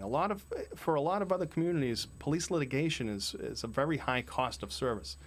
The fact that we're able to train our officers and we have the leadership from the top down, and not just the top down, but from our councilors and our mayor, the fact that we have that leadership has always placed Methuen in a very positive position and a great place to live. And Tim can correct me if I'm wrong on this impression too. This is all about context, and all the ancillary issues about the mayor's son being a captain in the police force, right, or too many superior officers are top heavy. Let me finish my point, and then you can address it. All this stuff might be a discussion otherwise, but it is inflamed by the general perception that the Methuen Police Department is outpriced for the taxpayers. Right. If you have the argument to make that it's a comparable to other communities, and you can make that argument and people can see that, I think a lot of the rest of this will calm down. The basic fear here right now is that the Methuen taxpayers are paying a very high tab as a result of this contract for this police department. Right. If it's comparable with other communities, I think a lot of people are going to, that's part of the big issue, and that's been, like you said before, without us being able to really present our case, that's been a large issue. You'd be surprised how many people out there actually think I'm making $450,000 a year. Well, I mean, that's just crazy. I'm not. And we have said that. I hope you will back that up. I have said that repeatedly on this show, that contract, that was a contract that you guys were not making that money. No, the reality is right now we're looking at the MOU rates. And again, when those MOU rates, they're fully completed, we're not going to be as highly paid as some other communities that are very similar to us, very close to us within Massachusetts. That's just not the case. Show these numbers. People need to see these numbers. Because that's the overarching context here. Well, that's the thing you have to address from the community standpoint. They think they're paying too much. Right. As a result of this contract. But I have showed those numbers. I've showed them, you know, I've tried to be as transparent as possible. Mm-hmm. You know, we try to reach out, like I said, we try to reach out as much as possible. We've been very reluctant to get involved in any he said, she said, social media No, I don't stuff. suggest you do it on social media. I don't suggest you do it in the comment sections of a post. That's not the way this gets done. Right. You do it at a council meeting. You do it with a post of your own. Put a paper out. And listen, social media is going to react the way it does. You got to let that go. It's, you know, and as far as like the creation of that bureau, that was a decision that was made not with union input, but with past city council and past mayoral input. looking at a need. I mean, the opioid epidemic that Methuen and other communities in the United States is facing right now, if you're not thinking outside the box, you're 10 steps behind. And if you're not approaching it from a different avenue, you're not going to win that fight. And Geographically, we're where fighting, you guys are? Geographically, where you guys are you kidding me? You're right. You've got to deal with it. You're right in the middle of it. Right. So, again, people may be skeptical, and I may be biased, but that unit is doing phenomenal work. They also oversee the CARES program. They work closely with the federal government. They work closely with other agencies. One of the CARES, the community outreach, I mean, they've received national recognition. They're a unit of the Methuen Police Department, Methuen, who has received national recognition for the work that they're doing. They're doing phenomenal work. And that's all part of it. I mean, that's all part of it. All right, I don't want to keep the chief waiting. I'm sure you I don't want to keep the chief waiting. I'm sure you don't either. He's not going to be happy with it. But I do want to I want to give you one last shot, right. Because listen, you've had to be very reserved in what you said. I very much appreciate you coming in here today. I think you've done well, by the way. I appreciate I've that. learned things here. I would like more specific information, but I've learned, and I understand you're limited. Like, well, I'll give you my cell phone and my card after the show, and then you can call me if you have any questions. Feel free. All right. Tim has my information. A lot of people have my information. I'm also reachable at the Methuen Police Department. The number is 978-983-8767. If anybody feels comfortable giving me a call and has any questions, I'd be more than happy to answer. It doesn't do any good for me to have them. Public's got the people, the taxpayers of Methuen have to have them. Right. I'm trying to get them for them. You were fighting you've got this contract out there. You're fighting the contract. Then you're fighting a PR war that orchestrated by. Let me finish. Yeah. Then you were fighting this PR war orchestrated by the mayor's office at that time, and so I think I appreciate you coming in and clarifying something. Before we bring the chief in, I want to give you one last shot. Anything we didn't cover here in terms of the points that you wanted to get out there to the public? No, I would say that we respectfully admire and we support the work that the councilors and the mayor have ahead of them. We hope that they listen. Anytime, as long as they listen and it's an open communication, if somebody disagrees at the end of the day, hey, listen, this is about the residents and what they want. And if we can come to an agreement about the best services for the price that we're able to give the citizens of Methuen, I think that's the important thing. So, I will say respectfully, if a councilor disagrees with us, we're okay with that, as long as they're willing to listen to the information. And again, if we can be helpful, I'm willing to be more than helpful. Awesome. That's Captain Greg Gallant, president of the Methuen Superior Officers Union. We've been watching the comments, folks. I'm asking what we can ask. And we will continue to ask questions. And we'll have the chief in next, Chief Joseph Solomon. But very much appreciate you coming. I appreciate you having us in on short notice. I appreciate it. Thank you. Lou, it was nice to meet you. It's nice to meet you, too. We'll take a quick break here on Looped In Live, presented by Methuen Family Health Center. Come right back with the chief after this break.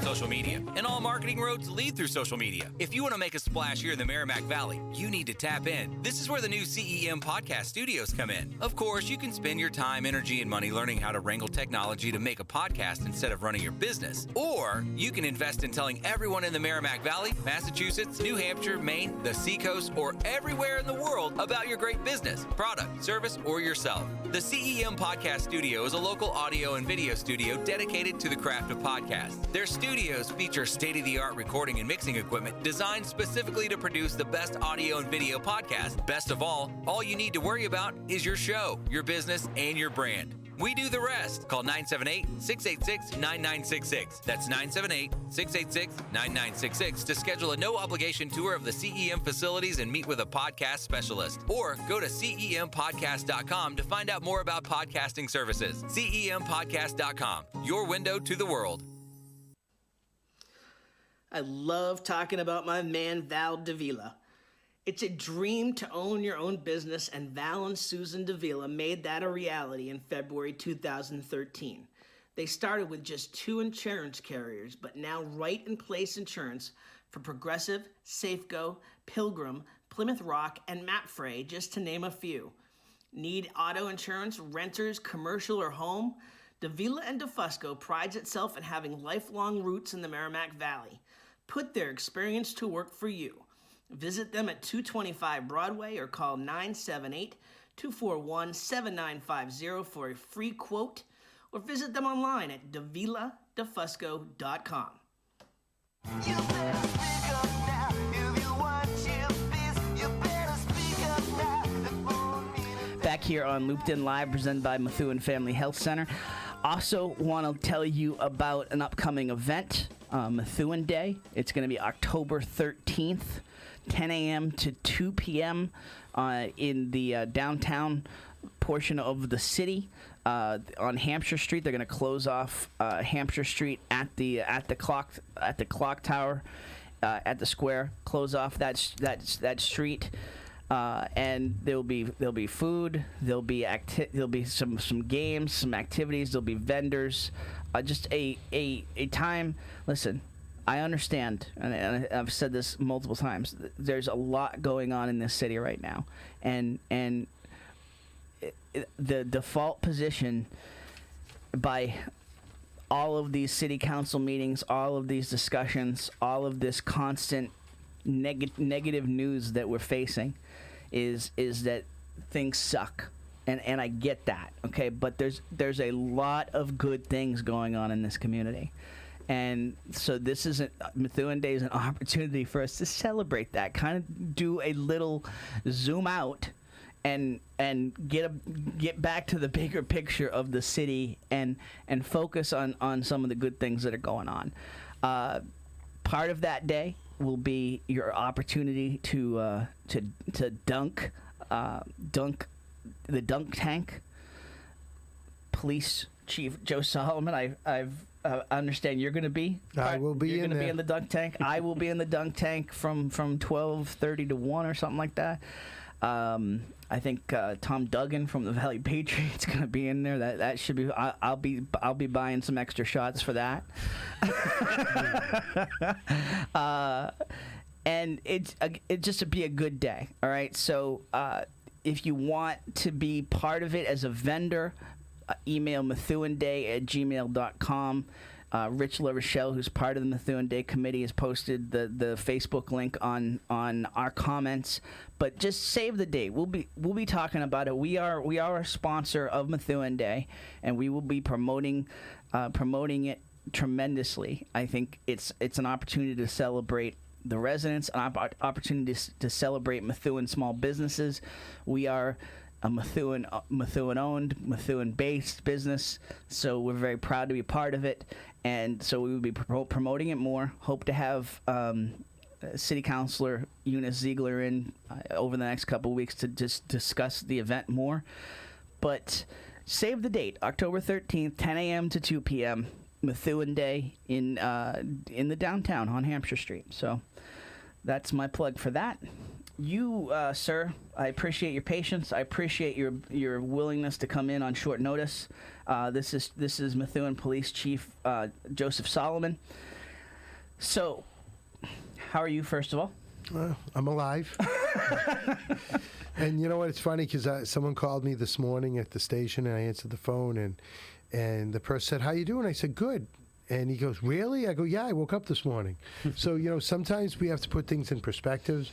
I have a Kyle friend. Ryder says anytime you're not in the obituaries, it's a good day. I agree. I have a friend that I've known for years, and he's fighting a very serious bout of cancer.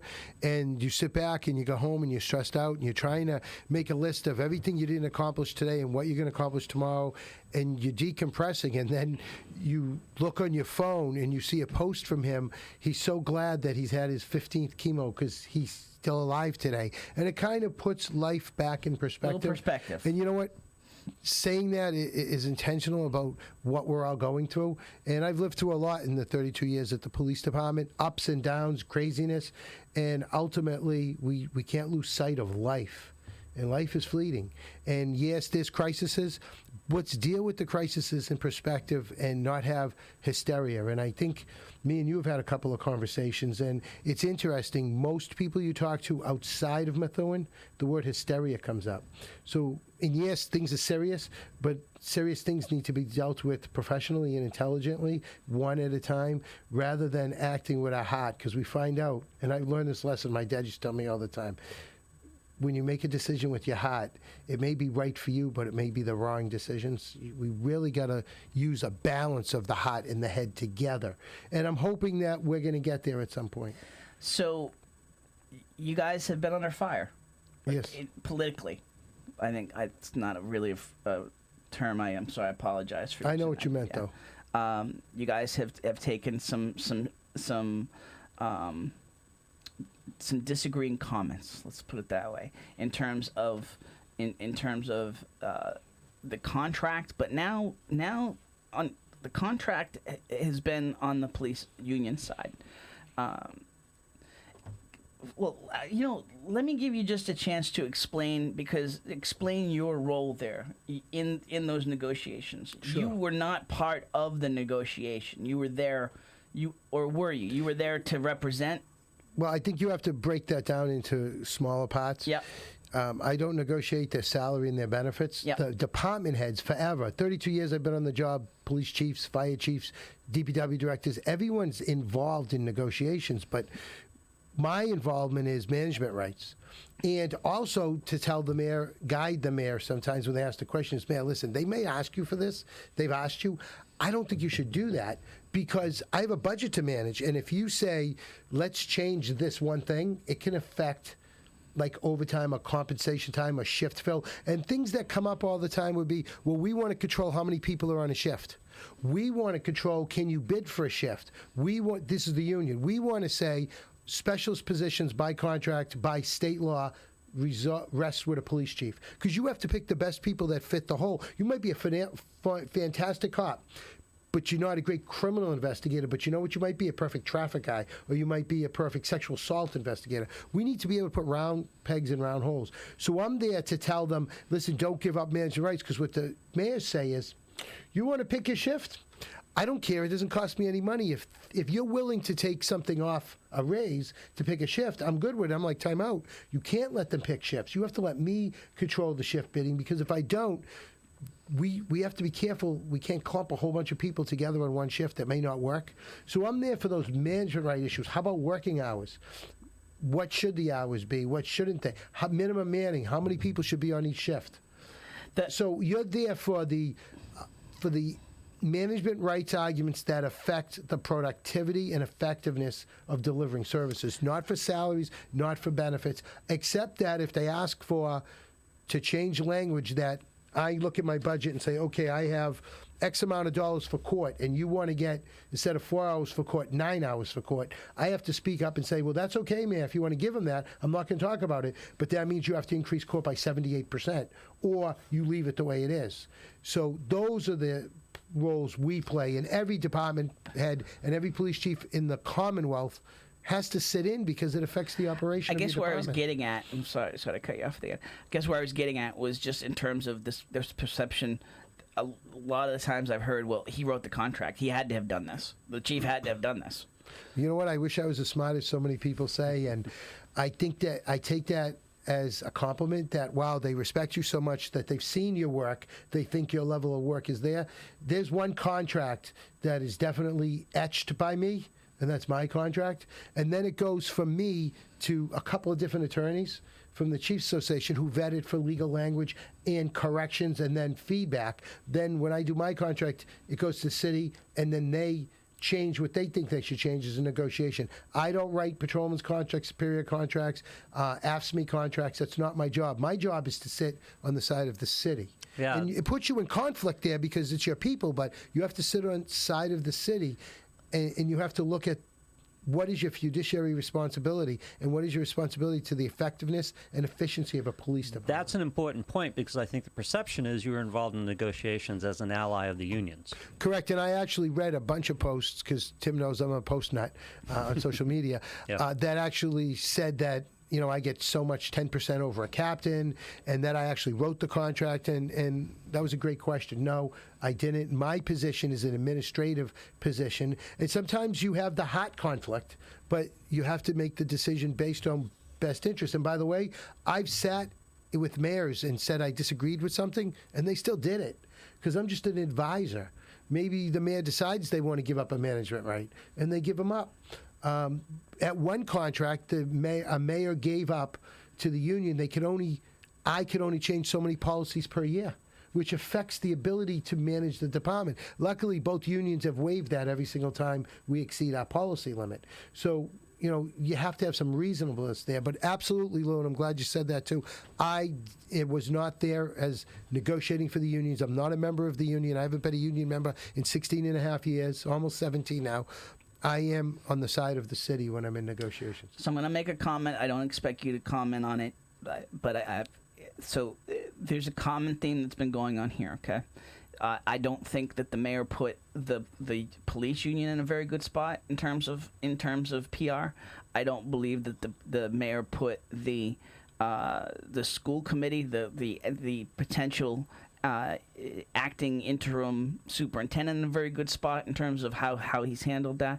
I don't feel right now that he's, and maybe this is what, and you don't have to speak specifically, but I don't know, I'm qualifying this too much, but I don't feel like the mayor's put you guys in a very good spot in terms of this current discussion around a reorganization of the department.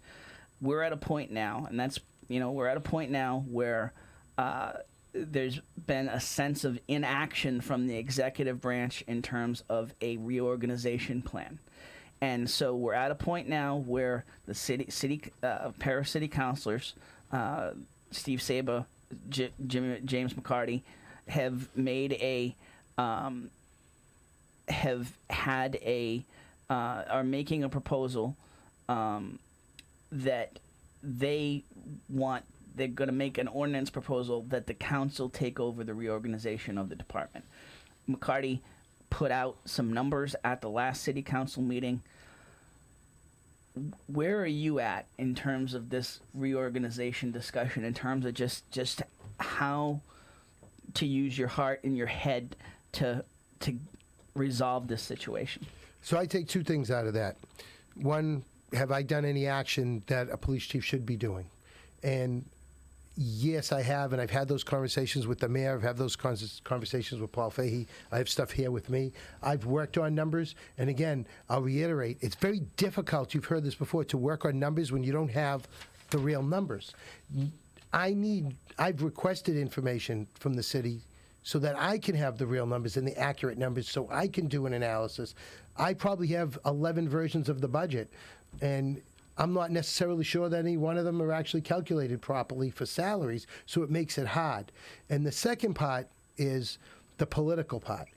That's not my realm to get involved in, and sometimes you just have to eat it because you're the figurehead in court before, in civil service before. I've had to stand there and say, I own all the responsibility because I'm the department head, regardless if I have control over it or not. It's my responsibility. By de facto, you can't be a leader if you don't take responsibility, even if it isn't under your control. Not necessarily can you change it, but you have to take responsibility. And if you talk in those realms, how can anyone propose a reorg? A mayor, a city councilor, a city administrator, anyone of the police department, without asking the one person who probably has the most information, me.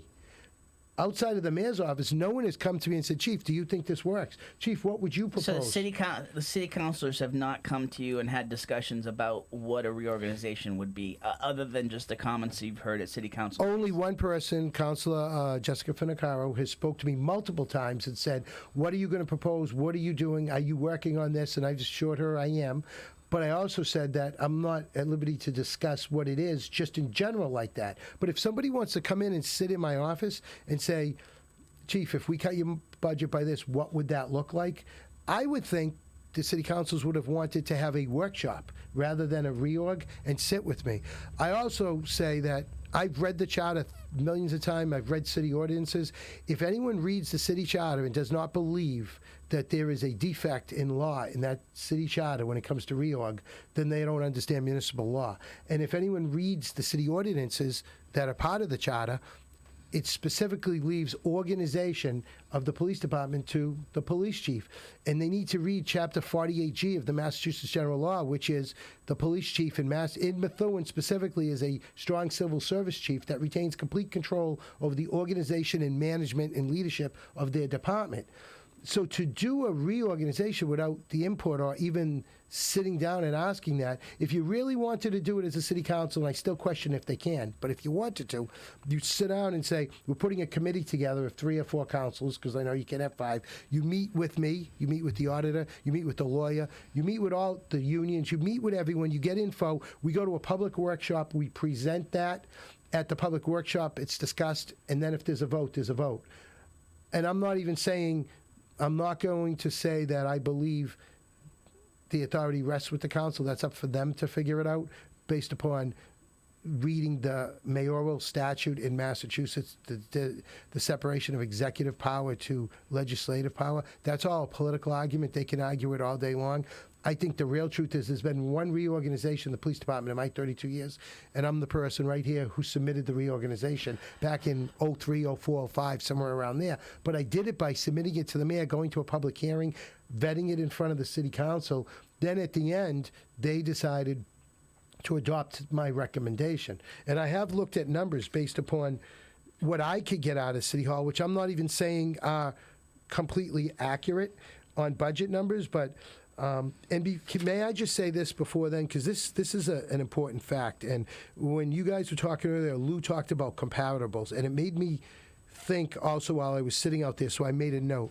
My current budget, as approved by City Council, is $11,097,777, which is $1,800,000 less than last year's level funded, 14% less than level funded. Now, if you really thought there was a crisis, you at least leave it level funded and then you work out the issue. But this is more striking. The budget in 2016 was $11,819,000. Today's budget, 3 fiscal years later, is 6.1% less than it was 3 years ago. Are your costs 6% less than they were 3 years ago? How could you expect someone to manage something at 6% less than the budget 3 years ago? I mean, it's a fair point. I mean, I think the point that, and I don't want to, I don't want to speak for the council. We attempted to have a balanced discussion today. We were going to have a city councilor. We were going to have James McCarty on. Scheduling did not work out. But I think what they're saying is, part of what they're saying is, they're top heavy to begin with. Okay, and I heard Captain Gallant explain that, and quite frankly, if I had my way, there'd be at least 5 more sergeants, because there's 2 things we get sued on in government work, particularly police: failing to supervise and failing to train. This budget does not allow for failing to, it does not allow to properly train. That's separate from the $1.8 million. With the layoffs or rollbacks of superiors, you will not be able to properly supervise. And if you look at department makeups, a lot of departments have a captain and a lieutenant and a sergeant in patrol shifts. We have a lieutenant and a sergeant, and if a sergeant lieutenant's off, there's one person, no one can go out to the calls. You need to be able to have supervision out in the street. Our goal was to have 2 sergeants and 1 lieutenant on the 4 patrol shifts. That way, if we only allow 1 person time off, there's always 2. And it also reduces the needing to hire, because we can't hire 100% replacement for supervisors. I've tried this for 16 years and never been able to fund it. If you look at lawsuits in the Methuen Police Department, it's been failing to train, failing to supervise, which is nationally recognized. Federal statute, Section 1983. By the way, you lose your $100,000 limit because it's a civil rights violation. That could be $8, $10, $12 million. We need people to supervise, but when they do the math, they didn't include 16 civilians. They didn't include 20 intermittents and currently 13 reserves, but there's supposed to be 23. So there's 43 and 16 is 49 people that we also supervise. We have 12 explorers, so you're at 61 people. Add that to the 71 patrolmen, you're now at 130 people. And you also have to look at, 1 supervisor is assigned to training at the academy. So a sergeant has no one that works for him, but yet 93 cops, including myself, rotate through training that he oversees. Well, you have 130 people, 365 days a year, 24 hours, which requires more supervision than a 9 to 5. It's not an 8-hour shift, yeah. And it also includes looking at the court supervisor just has no one work for them, but they're in court every single day. They have to supervise every officer that flows through. So if you look in the chart, court supervisor, training supervisor, and there's no one under them because they supervise everybody. So those skew the numbers. But if you actually looked at our real numbers of 130 to 135 people, those numbers they're throwing out are way skewed, and we fall below the recommended number for a department our size. But again, as you both pointed out, our silence has been a problem. And the silence for someone who's usually out there a lot talking was meant not to interject Joe Solomon's opinions or thoughts in a political process. It's now exceeded politics. It's become effective and efficiency. Now you're talking policy, about yeah. you're talking It's about policy. actual manpower at this Correct. point. If Can I go back on the point you just made, Sure. just to confirm that I understand it? So you cited lack of supervision as a liability, Correct. a litigation liability. And the department, as it stands right now, is comparable to a level that limits that liability in terms of lack of supervision Correct. accusations. Correct. Yeah. Okay. We would be lacking, and the way to fix that is two things. Add another sergeant to each shift, or add equal amounts of overtime. It's cheaper to add the people than the overtime. And Tewksbury Police did this about 7 or 8 years ago. They said it was astronomical to add the overtime cost, so they went in and added 4 more sergeants and said there's always 2 supervisors on. So, and you got to look at this. It's 3 o'clock in the morning and there's only a sergeant on, and there's the barricaded subject. When the phone call comes to me and the captain, we got to get up, we got to wake up, we got to get dressed, we got to drive to a scene. You have officers out on a scene totally unsupervised, and they're professional, but they still need, when you're in the fight, you're not standing That's back. exposure. That's liability giving, exposure. You're not Yep. giving the big view, the sky-high view we talk about, and that's what we do as a supervisor. I was at a call an hour before I came here. Just in between the 2 different things I was doing, there was a call for an officer that needed backup, and there was no one available to back him up. I stopped at the call. Thank God it turned out to not be a domestic. It was just a mental health crisis. But there's times, and you heard Captain Gallant say it, and today I don't have it on me because I forgot it going to training, so I'll write myself up. But I usually have my body camera. And the reason for me is if the police chief stops a car, it's unordinary, it opens you up to more liability. So that's why my body camera is usually a fixture on me. So when someone accuses me of something, because you're the chief, if you accuse a patrolman, it works it up, someone fixes it. When you accuse the chief, it becomes big news. So that's why I wear the camera. But I am, and so aren't my captains.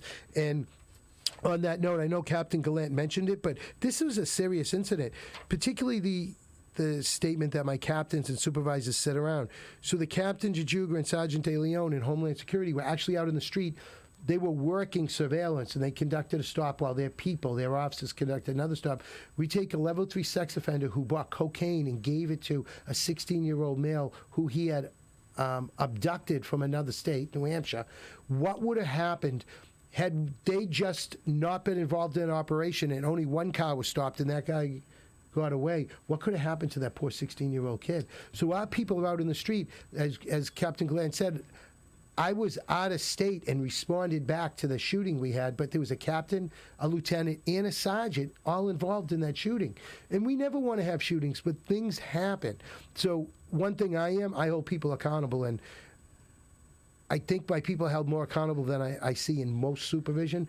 I truly believe in giving you the respect and the training you need and the responsibility to do your job, but what comes with that is the accountability for that. And I'm very hard on my people, and I don't want my people sitting around. When I was a sergeant, lieutenant, and captain, I was criticized for not sitting in my office by private administrations and being out on the street. So when I became chief, I said to them, if I catch you just sitting in your office, there'll be a problem. However, there is office work, so they have to be intelligent enough to balance those. The perception you're fighting, Chief, is not the quality of the work of the police department. And I'll do an analogy here. I'm going to paint my house. I can get a house painter at a certain cost, or I can hire Michelangelo to do it. The perception on the street is the department is not bad, but the department is luxuriously expensive for a couple of different reasons. That's the thing that has to be addressed here. I don't know whether it's accurate or not. I'm sure you guys have a position, but that's what you should be focusing right now, is assuring people that they're not paying an extravagant amount of money for these services. And comparable to other communities. And you know what? Everyone talks comparable to other communities, and I say we're not comparable to other communities in what we do. So I sent this to Tim. If someone ever wants to take a time of reading it, you're going to find no police department in the United States who's doing all the stuff that we're doing. And I don't want to go through every single thing because this isn't about saying how great we are, but our police department receives calls, and I receive calls from all over the country. Autism in law enforcement, social media in law enforcement and community engagement, body cameras, technology, GPS, text-to-speech. I'm asked to lecture and train all around the country. I was the keynote speaker at the international law enforcement social media conference. We get calls from all over the country. I get calls from Canada and England from people I've met asking about a situation. That's why I say we're better than comparable, because I think we're more productive, we're more professional, we're held to a higher level of accountability. And if you actually take the time to read that report and see what we did, I have so many chiefs that say to me, when do you sleep? Is that shareable to the public, by the way? Yeah, absolutely. Yeah? Okay. This was the issued public report, so if you want to feel free to post it, I'll post that after be my the show, guest. for sure. And I think you have to take it in the whole context, Lou. Even if you say we're paid more, which I didn't do their comps because I'm not getting involved in the union fight with the city. Right. But we got to remember it's base pay to base pay. When you start adding in things like holiday pay and longevity that you've already had, and your longevity bumps every year, then when you're at 25 years, you get a bump. When you're at 30 years, you get a bump. If you include that, I just hit 25, or I just hit 30, bump, it falsifies the increase. You have to have apples to apples. Take last year's pays. Take the rate and add it to last year's, and don't change years of service, don't change shift different, don't change any of that. Keep it level. That's apples to apples, and then we'll have a real comparison. Quite frankly, I keep asking for that, and I haven't seen it. So, And go ahead. do you want to get into what the impact might be of this reorg? So, that was my next question, honestly. And I do want to apologize. I was texting during one of your answers, which is not something I would do. I let Captain Gallant get away without asking in terms of, is a lawsuit probable? Is a lawsuit probable if this reorganization goes through? There's the answer is that there is a perceived. He'd have to check with his board and the attorneys, of course, but there is a perceived breaking of labor law, a violation of labor law, retaliatory action, a lot of different things in terms of replacement of ranks, officer job descriptions. There's a lot of actionable things going on right here. So whether they will sue or not, I guess my question to you is, how are you planning to address this discussion on Monday night in terms of this reorganization of the department and you know, the fact that the council's taking action because they weren't given a reorganization plan that they had asked for multiple times? So most of what we talked about, and some more items I'm going to cover now if we have time. Yep. But also, I haven't presented something officially to them and asked the mayor to give what I've given to them because the $1.8 million doesn't work. The cut of just $1.8 million doesn't make the budget balance. You can't say, take X amount of dollars out and give me a reorg. There's multiple levels of that reorg. So, like, the $1.8 million is $2.7 million. And for some reason, I asked the city auditor, did he tell the councilors about unemployment? Well, they didn't ask him, so he didn't tell them. We run at a 50% rate because we're self-insured. $1.8 million is a $2.7 million cut. A $1.8 million cut. So when we cut $1.8 million in salaries, I have to cut $2.7 million because I have to make up for the unemployment costs. However, what happens with that is also what the councils, I think, don't know is that the contract has out of grade pay. So if they're saying they're going to leave 10 supervisors, which I'm telling you, the 1.8 million with the salaries will not leave 10 supervisors. But say you go with leaving 10, we'll just go with a flawed number.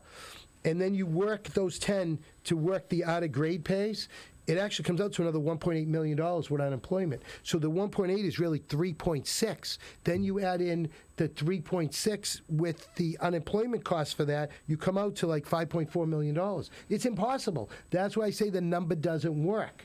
So because there's that also civil service has to go by seniority.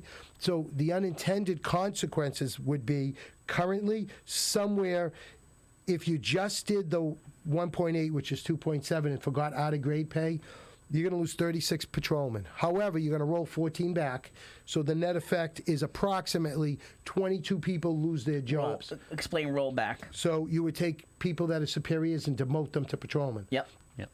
14 of them, because the city council said we only want 10. So we roll back 14 out of the 24.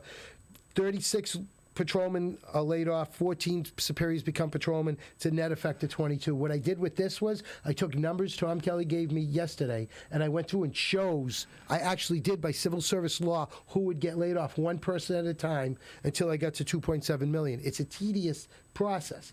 I'm not even including in that 22 the out of grades. If you go to the out of grades, you're going to lose somewhere between 40 to 50 active working patrolmen. And what I think people are missing is what goes. Explain out of grades. Out of grade means in the contract it says, today there's a sergeant and a captain in one bureau. One of our bureaus was missing a lieutenant. It was never funded. The captain gets injured, goes on a week's vacation. The sergeant's paid the captain's pay because he's paid out of grade because he works that position. Yep. On a shift, the sergeant's out. We just had a sergeant out for 6 months for surgery. A lieutenant out for 6 months for surgery. His sergeant received lieutenant's pay for 6 months because it's the structure that's in the contract. By the way, it's the police paramilitary structure. So on a shift, if there's 10 people, 8 supervisors go to shifts. 4 shifts, 2 on each. Although Midnights needs 3, we're going to run with only 2. We're just not going to ever have 2 people on one platoon. So you cut the person as opposed to the pay.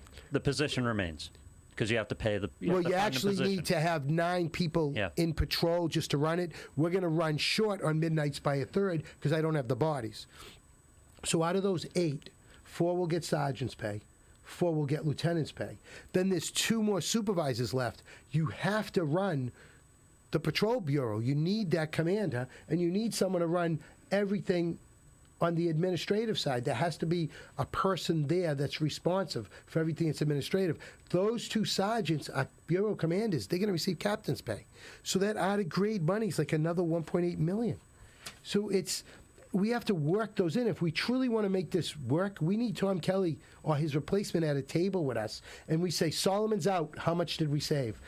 Gallant's out, how much did we save? Now, what can we do with this? You got to literally, I went through the whole department. I put a number next to everyone's name for seniority, and I started, this person's gone, and I worked my way up to get to the 2.7, then to the 5.4. It's the only way you could physically do that. And I included in these numbers everything. See, they only cut salary. I figured if you're not here, there's no other ancillaries. I threw all the ancillaries in because we'd get rid of those anyway to try to save some of that money. But now you're in a situation where if you truly laid them off, there's no school officers. There's no traffic officers. There's no community outreach officers. There's no records department. So all the records have to be City Hall. Where do they get the person to do that? We can't do payroll because there's no payroll person. So City Hall's going to take over payroll or hire someone to do it. There's no court person where we're mandated by the DA to have a court liaison officer in court. I'm going to tell them I don't have anyone. Does the city solicitor then go to court every day? When you say it's there's functional deficiencies here. When you say no payroll, these are based off of cuts that you've made. I'm projecting that you've projected based off of civil service law in the cuts that you can make. Just of the $1.8 million. And by the way, they all violate the MOU. Whether it's true or not, illegal or not, my cuts violate them. But I didn't see, and this is the hard part, you can't look at people. You look at the city council said that time and again I have during to the look budget at situation. the position. Yeah. So you can't exclude them, but when you do the numbers, you look at the positions. But the truth is, you have to look at the impact to the people. Did you see the special last night on National Grid workers? They're locked out, so they lost health insurance. 3 of them, 1 is a child and 2 are adults with cancer. Yeah. They can't get treatment. So now the National Grid lockout causes a young girl and 2 adults to die before they have to because they can't get treatment. That happens here because they can't afford COLA on $600. They're going to get $600 and something a week, depending on their dependents, maybe $700 from unemployment. How do you pay $2,000 a month in COLA when you don't make enough money to do that? And I say that's not my concern when I'm looking at numbers, but then you step back and you do the aerial view and say, wow, there's an impact to that, and where does that litigation go later on? And I do have a responsibility to worry about litigation, not about union rights. That's their problem. I worry about city litigation potential based on actions we take. But and just before the superintendent left, we sat down and went over the schools, and I didn't know this. The school pays chargebacks for the police officers. Yes, so they I do, said, yeah. It doesn't matter how many people you cut. I still got money for school officers. Then I found out it's not a real dollar. So they come out with $78 million for the schools. And then they say, all right, at the end of the year, we charged you back $15 million. So what we really gave you was 78 and 15. We gave you $93 million. They don't actually give us back the $15 million. It gets added to show your total contribution. It's fake money. So as I sat with Judy, I said, this is great. Just give me the salaries for the 6 school officers. We'll keep them. I don't care if there's no one on the street, which I do care, but obviously I got to keep people in the schools. And then Ian said, Joe, you don't understand this. Let me show you the math. And when we did the math, as an accountant, I got it. I never understood it. I thought they give you $78 million and the chargeback's 15. They only give you 63. They don't. The school still gets the full amount. At the end of the year, they say, well, we didn't only give you 78. We paid for another 15, so we really gave you 93. So, yes, it does go towards pupil costs, but it's a fake number, if that makes sense. Yeah. It's a paper transfer. So there is no funding for those 6 school officers. And I literally had a hard time wrapping my head around that. On paper, it makes sense. But all my years as chief, I thought they deducted the school officer money because it was outside of my realm of responsibility. I'm not the city auditor. When I had it explained to me, I said, oh my God, that's a fake number. So if nothing else, we lose just 6 school officers. How do we justify that in our heads that there won't be 6 school officers? And then I'm going to hear, oh my God, there goes Solomon.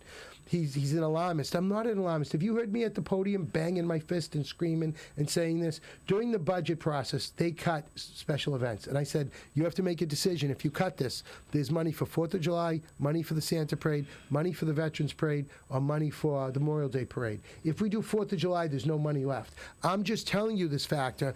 I'm not causing a concern, and all of a sudden, of course, the social media was, I killed Christmas. No, it wasn't. But the truth is, if you give me $10 and it costs $100, I can only do $10 worth of work. We've already had 4th of July, so if they don't do a supplemental budget, how do we handle covering the other events? It's an actual dollar situation. This isn't alarmistness. You want to hear alarmistness? I'll bang my fist and say people are going to die and this. That's not what we want to say. Yeah. We want to tell the truth, but the truth will be, if they do these layoffs, there are certain calls we're not going to be able to physically be able to respond to. And there's certain functions that are vital to us that we can't do. Chief, we really need to get everyone's head calm down. We need to shrink them all. We need some humbleness coming in. We need to sit around and have a workshop and really talk real numbers. So all of us together using our brains, maybe we do lose some people, but let's do it in the least amount of impact to the city. Chief, let's have that hypothetical discussion. Let's take the emotion out of this. And I come to you and I say the fiscal realities are you have to do with $1 million less than you did last year.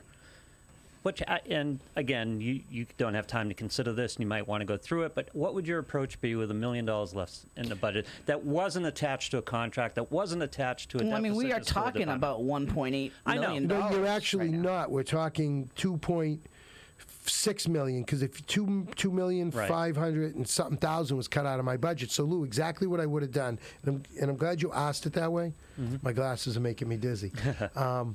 I would have gone to ancillary things. So normally we train and shoot 3 times a year. You're required to do it twice. Normally we train and shoot 3 times a year. Again, lawsuits. And by the way, the frequently used thing ever, right here. However, the most dangerous, the most critically dangerous thing that we use and make a mistake, we pay big for that, let alone in our hearts and our minds, dollars-wise. So when we started looking, I cut out one firearms. I went to the unions and said, first of all, they cut like $679,000. The mayor was cutting, Right. and I said, this is astronomical. So we cut vehicles, bang, gone. We then cut every other line item, repairs and maintenance, equipment, everything we could cut, we cut to just what we're committed to. Then I went to you and said, I need to do batons, I need to do pepper spray, I need to do taser, I need to do this training. Can we work, and we're going to use some in-service days. Let's do something we've never done, and I might need to do it on a shift, so my training people are going to visit shifts and pull people off. That was the plan. Well, now, under this new thing, if I don't have the people, I can't do it. So I went into ancillary costs, cut training, cut overtime, cut supplies. We cut everything that's ancillary that you need to work, but you have to figure it out. Right. If you don't have it, so that was about $670, I think, $679. So that went away, and I said, okay, phew, we're going to come in less than last year, already less than last year, so everybody should be happy. Yep. Then they cut the additional 1.8, so we really lost like $2.6 million. That $2.6 million, which turns you into 18 to 20% cut, I forget the exact total when you put it all together. How do you absorb that? You just can't absorb that much of a cut. So after you do all the ancillary, you then move to personnel. Let me go amplify a point that I think you made earlier to make sure that I understand the concept. If you cut personnel, you have a 50% payout rate for unemployment. Correct. So for every position that you cut, you only cut 50% of the salary because you still have to pay out 50% of it. So what we do is the way it's been explained to me by the city auditor, I'm not the unemployment guy. I do what I'm told. Yep. He told me 1.5 per position. Right. If you cut one person, you cut 1.5. So if you, excuse me, if you cut 14, it's 21. Because you cut lose 20, the it's person, 30. you still have to pay and out you the still half. have to pay the half. So it magnifies itself. Do you have time for one more segment? Sure, if you All right. guys. Let's just take a quick reset, Lou. Quick reset. We'll come back right after the break, and we'll continue the discussion here on Looped in Live, presented by Methuen Family Health Center.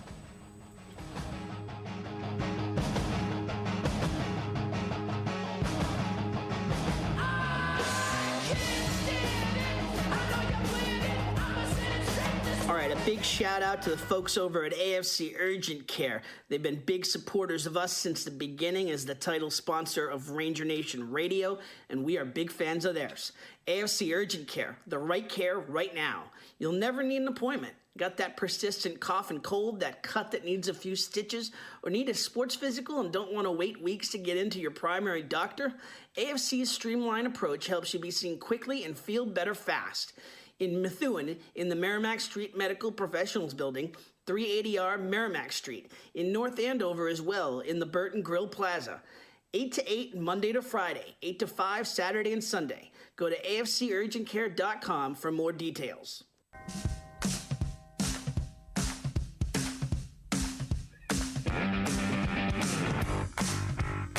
Back here on Looped In Live, we are in overtime, and once again, thank you huge to Lou for being willing to foster the discussion behind with the production of the show. This is what we show up for work for. Absolutely. This type of discussion. Back here with Chief Joseph Solomon, Methuen Police Department. So, are you prepared Are you prepared to present a reorganization plan on Monday?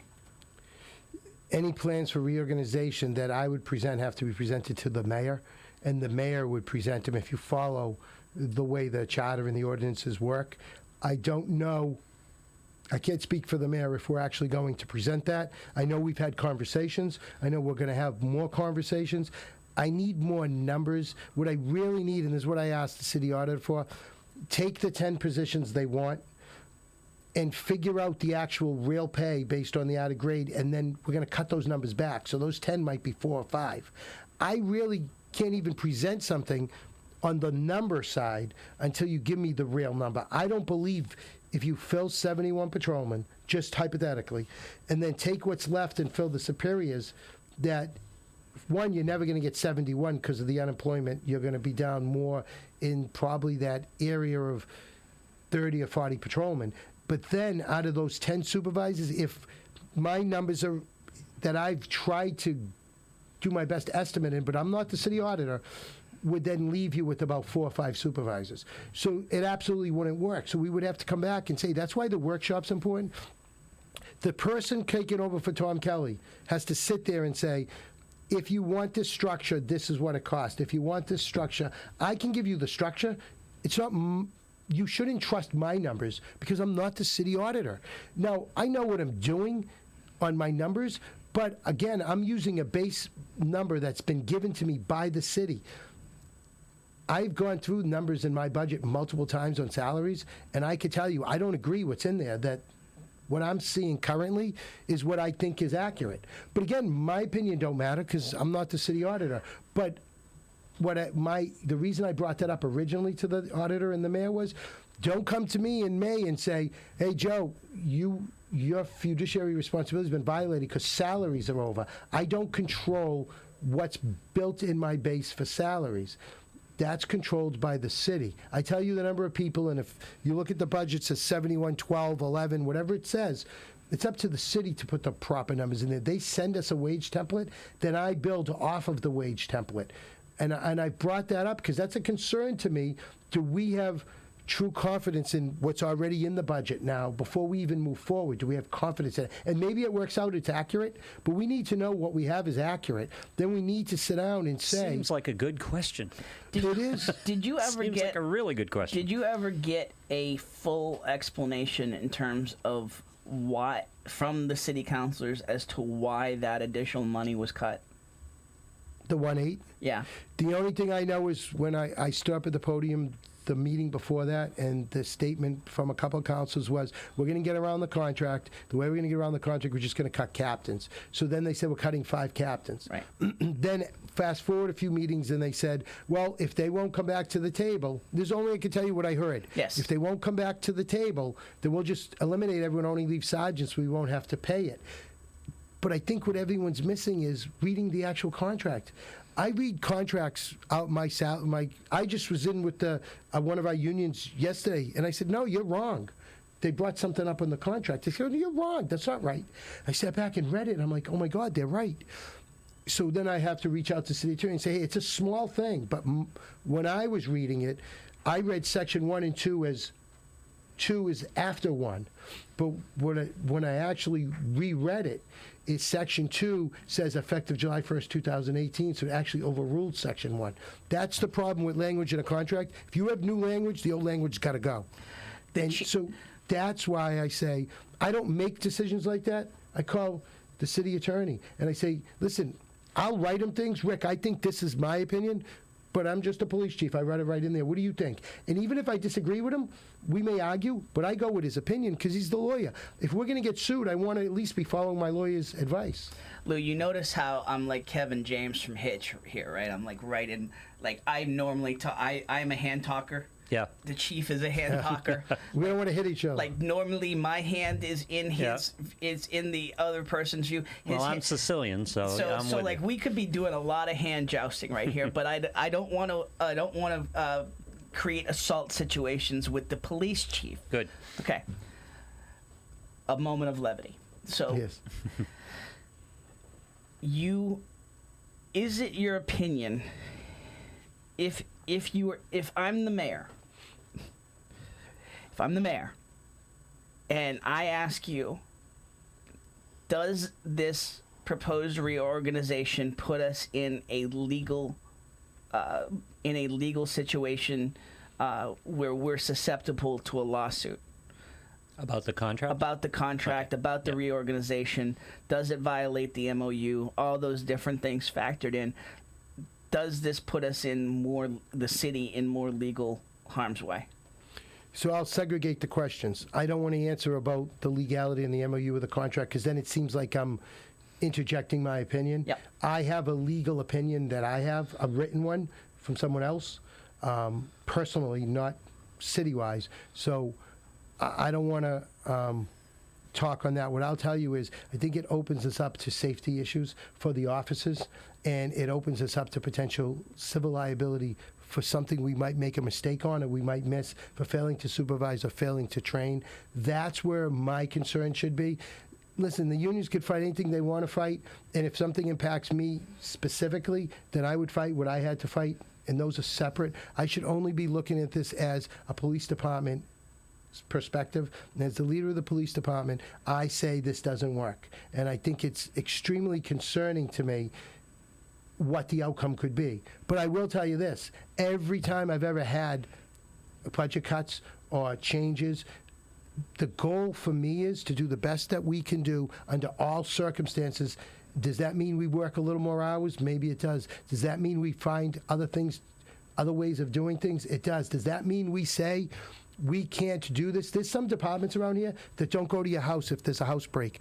As long as there's no one in your house, it's a pass break or your car was stolen or you're in a car accident, they tell you, anyone hurt, exchange paperwork. If your house has been broken into, your car was stolen, find a way down the PD, we'll take your report. I don't want to be that police department. We have I thought, such a great reputation, and I talk to chiefs. I'm a member of the Mass Major City Chiefs, and there's 48 of us in total, and those are the cities that are the bigger cities in Massachusetts. Although everyone doesn't think we're a big city, we're a member of the Mass Major Cities. They sit back and they say to me, how do you guys accomplish what you accomplish? And I say, by the training and experience and the accountability that I hold on my upper echelon. Yeah, we have 5 captains, and I heard you say earlier about the addition of the extra captains. 2004, we had 4 captains and a deputy chief. That's 5 people separate from me. So when I've been fighting for a deputy chief ever since they eliminated it, what the compromise was, we won't give you a deputy, we'll give you back the 5th captain. So the problem is, without a deputy chief, it's me against the masses. With the deputy chief, they're non-civil service, non-union, they're contractual employees, they fall under like a contract like me, so they're 100% on your side. And they're 100% there as a salaried employee. If I need you at 2 in the morning, 3 in the morning, if I need you 90 hours this week, you're going to be there. If that means I let you work 32 hours next week because you manage your job, then that's fine. It's having that extra person. However, we're at the same administrative staff from captain up in numbers that we were in 2004. Do you think 2018 should have less supervisors and managers than you had in 2014 in a litigious society like we see? So I think that's a serious concern that needs to be brought up. And again, I sound like I'm going to ramble here, but please, for the mayor and the city councilors, I'm not saying anything bad against them. We have different opinions, and we have to work together. So I hope no one's offended by what I said, because I've not called a single person out. I'm saying numbers you've given me don't work. If you want to sit down together, let's sit down and make those numbers work the best we can. If these are the numbers, you have my assurance to every single citizen in this city and my police officers and their families, we will do everything in our power to keep people safe. We might not be as safe as we should be, but we're going to work as hard as we can. We're going to do everything we can. I can't guarantee you we'll be as effective and efficient, and I can tell you we won't be, but we will work every single day, as many hours as it takes, to keep people as safe as possible. We're not going to lay down on the job, even if there's cutbacks and layoffs. We're going to do our job. We're just not going to do the Methuen job. And when people look at the city of Methuen, when you get calls from all over the country and from Canada and England, and I ask you how you do something, talk about the pride the city has. What happened to us in 7, 8, 9 months, whatever it's been? Where did the pride of the city go? Financial impact should not affect the pride of the community. It should not separate us. It isn't schools against police, against fire, against DPW. We're all in the same pot. And I sometimes will say schools and city only because we're separate administrative functions, but we're the same pot. We all have to come together. And if we have to make cuts, because that's what we're told, let's make the cuts, but let's make the least amount and the most practical ones. Although we may not like them, let's work together to make them. I think, my humble opinion of 32 years as a cop and 16 years as the chief, all in the city, if there's anyone who knows best about the function of the police department. It's me. But I wouldn't make these cuts. I'd be sitting with my executive staff, my lieutenants and captains, and then I'd bring the unions in. This is how you do things. You sit with lieutenants, you sit with the captains, you work a core idea out. You bring in the lieutenants for a different perspective. Then you sit with the unions. What do you think we can do? What's the least way we can have this impact everyone? Then I bring it to the mayor and say, this isn't great, but it's the best we can do, and let's live with it. But you got to involve all the parties. You know what we're doing? We're doing this. It's you against you. It shouldn't be anyone against anyone. And please, no one take offense. I'm just telling you what, I love this community. I've lived here since I was 6 years old. My whole family, all my sisters, all our siblings, we all live in Methuen. And quite frankly, as sad as it is to hear me say this, I've been sitting there saying, do I really want to live here? And it's sad to hear your police chief say that, and to have to go home to his wife and have those conversations, then go out and have people look at you. And then when I get the strange looks, I walk up to them and say, hey, you look familiar. I'm Joe Solomon. Is there anything you'd like me to tell you? And sometimes people say, well, I'm concerned about this. And we have a great conversation. Of course, she eats dinner alone. It's amazing what happens when you actually have those conversations, though, right? Reach out. How many times have we crazy talked? Concept. It's just, and you know what I find? The most nasty, mean person, you find out it's misunderstanding. They just want to be heard. They want to be heard. And unfortunately, I don't want to engage, as Lou and you had said, the negative stuff. So you'll notice I write my own stuff rather than engaging the post. Every once in a while, I found something that's completely blatantly false about a police response, and then I write, this is the accurate one. Please see my post, and refer them back so you don't get into that back and forth, because that doesn't help anybody. Is there time now? We're in a situation where the mayor has made it clear that he is sticking to the MOU. He's paying out the MOU. He's created some discord, a lot of discord with the city council. It's a to use his own words, it's an untenable situation right now in terms of the relationship between the council and the mayor's office. It's the worst I've ever seen in covering any municipality over my 26 years in the media.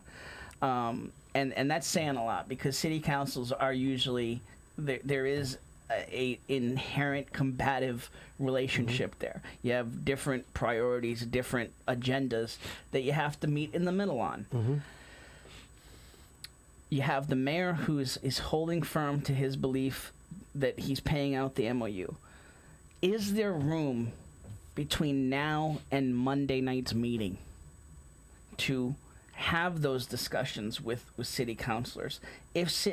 I wonder if city councilors are leery to go past the mayor to you, just in chain of command, or just because they think that it's a joint position in terms of this paying out the MOU. But I mean, is there room between now and Monday night to have those sort of discussions ahead of this angry debate that I mean we're looking at a very nasty Monday night meeting? So here's the good thing: no matter how negative and nasty Monday night gets, it's the first step in a reorg. A reorganization requires a public hearing. Yeah. So take your vote Monday and have one cop. I'm the only one left, or lay me off too. It doesn't take effect. We have to go that's the first read. We got to go do the public hearing. So by nature, unless they make the public hearing Wednesday, by nature, we're going to have time to work this out. Let's get together. But my suggestion, and by the way, the mayor has made it clear to us, department heads, the council can speak to us, we can speak to them, and we should be responsive. However, the mayor's my boss. He has not restricted me from talking to people. He has not restricted me. And he didn't restrict you from coming in here today. And to be all fair, and you know what? I've known the mayor a long time. I looked at him as a mentor for years, as a state police lieutenant, a senator, secretary of public safety. But you might not want to be in a room sometimes when there's a conversation with me and the mayor, because we both have egos. We both have our ideas. And sometimes we go like this. But when that door opens and I walk out, we're of one mind. I do what my boss tells me to do, unless it's illegal. So although we can butt heads and then we can sit down and talk, we have to be able to butt heads. And if there's anyone who feels I might have said something that offended them, I'm sure they said something that offended me. Let's sit down and talk about it. I truly believe if we do it right, let them have whatever meeting they want. It's going to be, I think, a long, long meeting. But we have the public hearing. Let's sit down. And by the way, where is our city attorney on this? I've had conversations, but, and I don't mean that negative, Rick. I love Rick. I would like to hear from Rick what's his legal opinion on this, which I purposely haven't asked him so that I wouldn't have that and didn't repeat it. But I think we need that legal opinion as to where do we go from here. But if we could literally go schedule a public hearing out 10 days, put a committee together of the city council. And again, I'm not the person who does this. I'm just saying after all my years how I might do it. Pick 3 or 4 people. And if you can, pick the 3 or 4 who absolutely want this to pass. When I do committees with the patrolmen and superiors, I say, when we did body cameras, there was 5 people that you would think we were cutting off their hands because we're going to do body cameras. I said, I want those 5 on the committee. I want the worst people you can give me, the most antagonists, because that's how you're going to make progress. That's the discussion that has to happen. That's how you make progress. So give me the 4 city councilors, or give us 3 or 4 city councilors who absolutely believe we should do this. The mayor should put together a management team. Hopefully, I'm included in that. And maybe first stages is we talk with the auditor and them. Second stage is we bring the unions in. Let's do this 16 hours a day if it takes it. Let's just work around the clock and get this done. Then let's get to the public hearing. And by then you might find out there's a deal, not a deal, but an organization structure, that actually works. Let's sit down and talk. You're a problem solver by nature. I'm a problem solver by nature.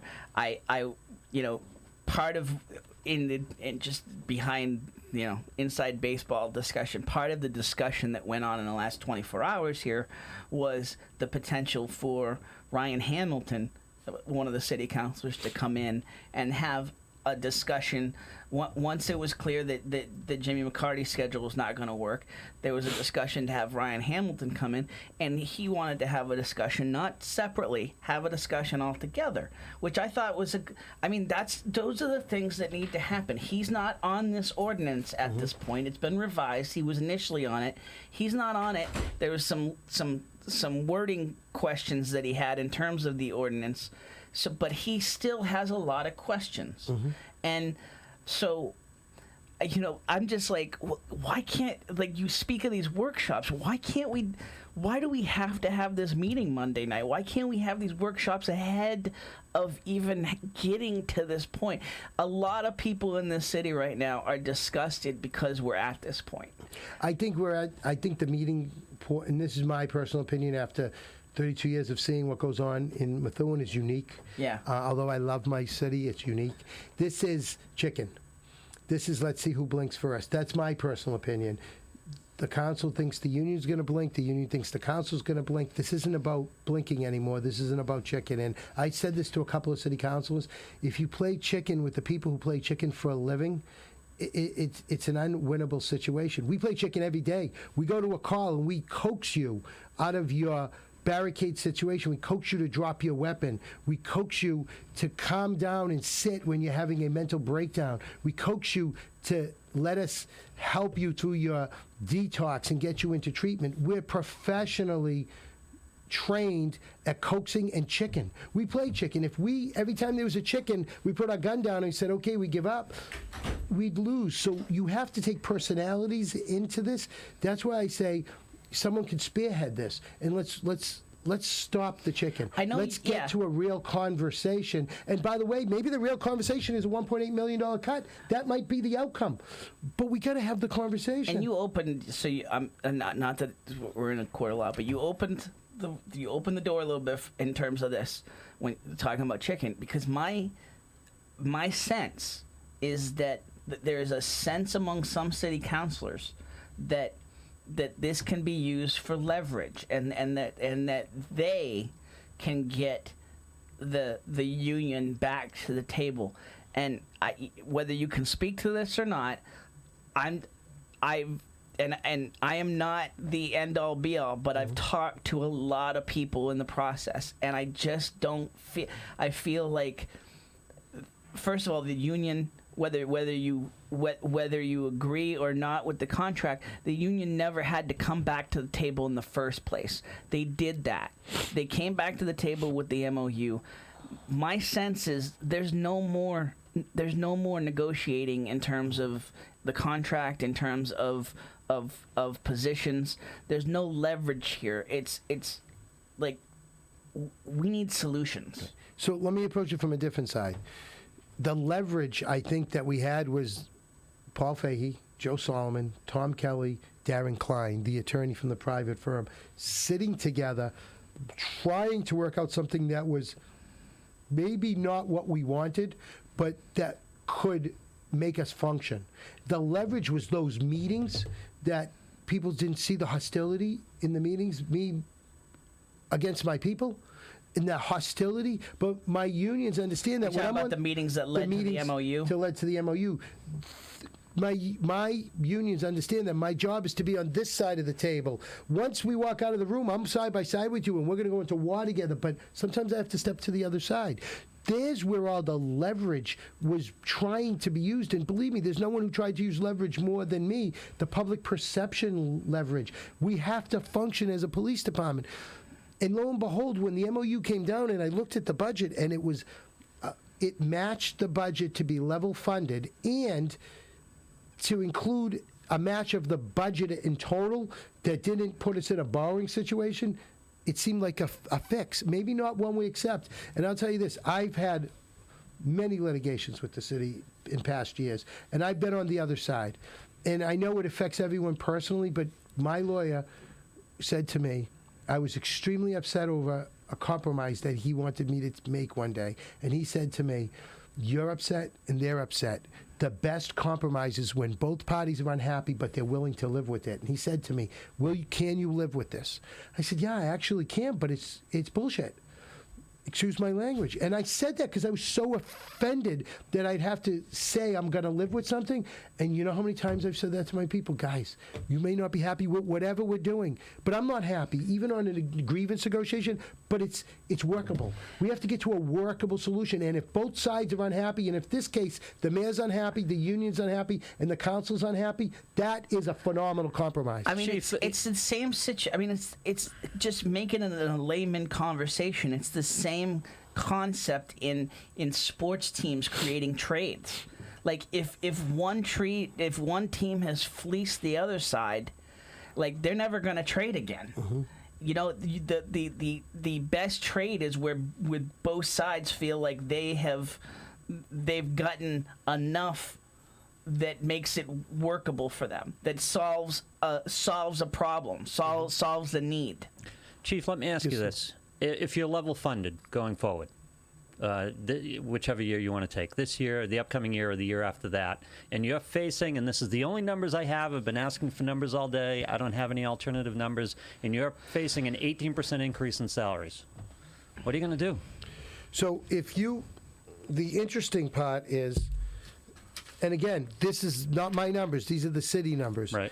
If you take our budget and you take fiscal 18 that ended and subtract what has been approved for fiscal 17, for fiscal 19, the difference is $1,778,347 in the hole. If you put the $1.8 million back and just make us level funded, then we could pay the MOU rate and not lose any positions. Now, these are numbers provided to me by the city. But there's going to be an increase in salaries, and if you're level funded, that means cuts have to come We elsewhere. did. We've already That's made what those. he was talking about with those We've already made those 650,000 other ancillary cost Yeah. cuts.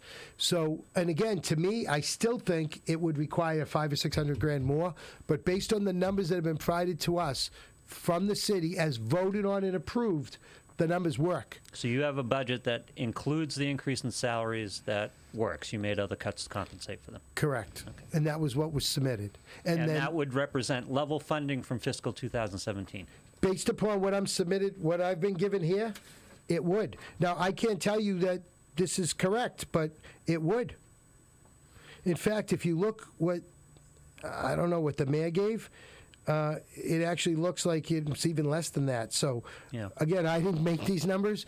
I would say to you, based on what I looked at, you got to level fund me plus add $500,000 or $600,000. That's my opinion. Okay. The fire department got $600,000. They cut $50,000. They got a $550,000 increase. It would be comparable to the increase in the fire department. However, the numbers I'm seeing here tell me something different, and that concerns me.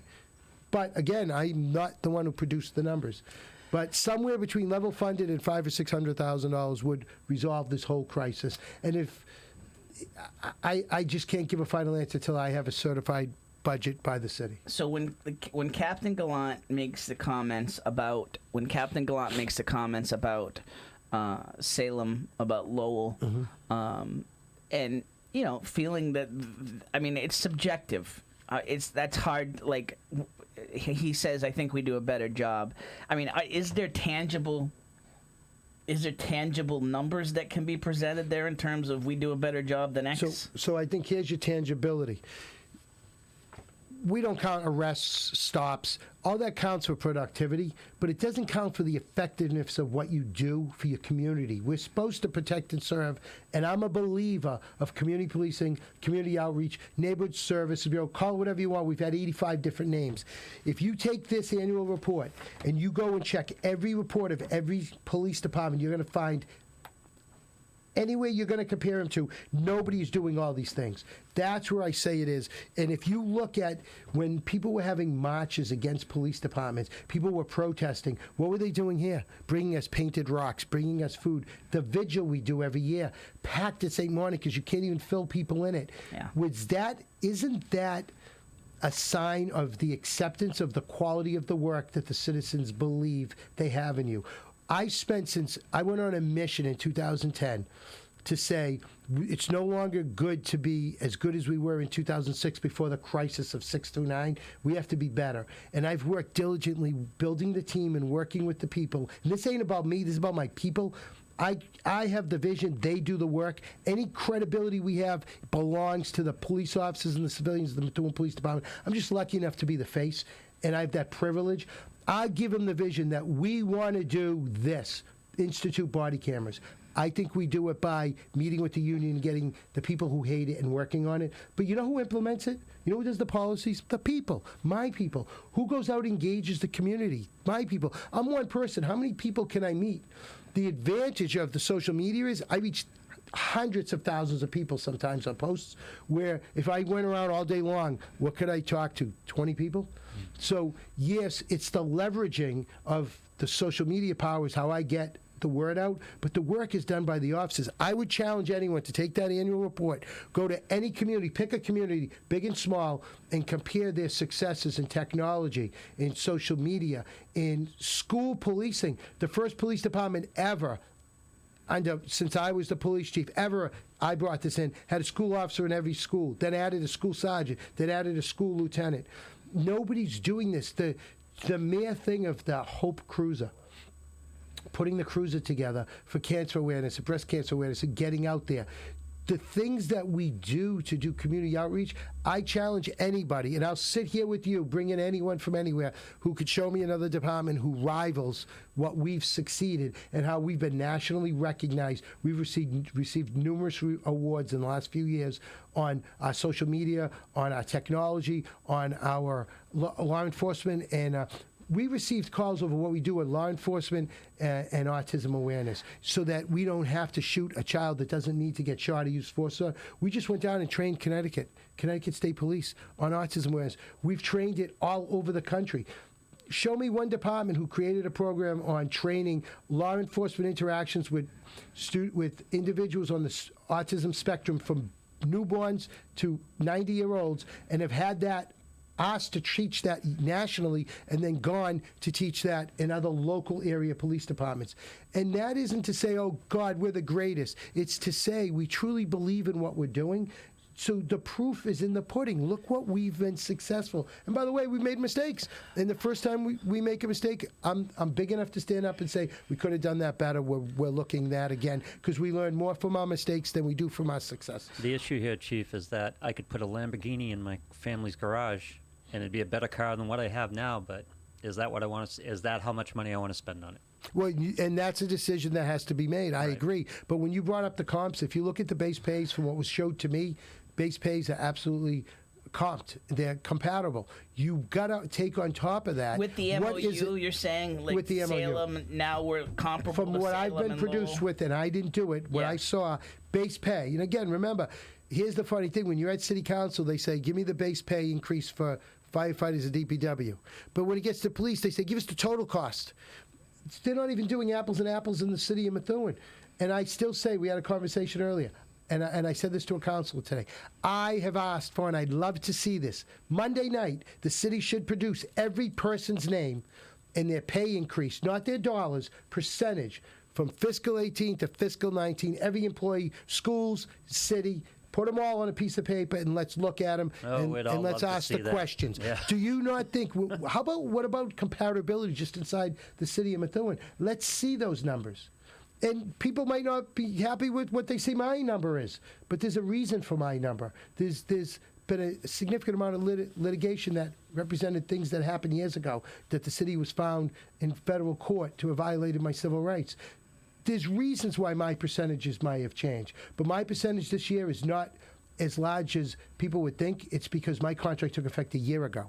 But I'm not hiding from it. My contract's public. Go get it. In fact, when I had someone ask me for it, I sent it to them.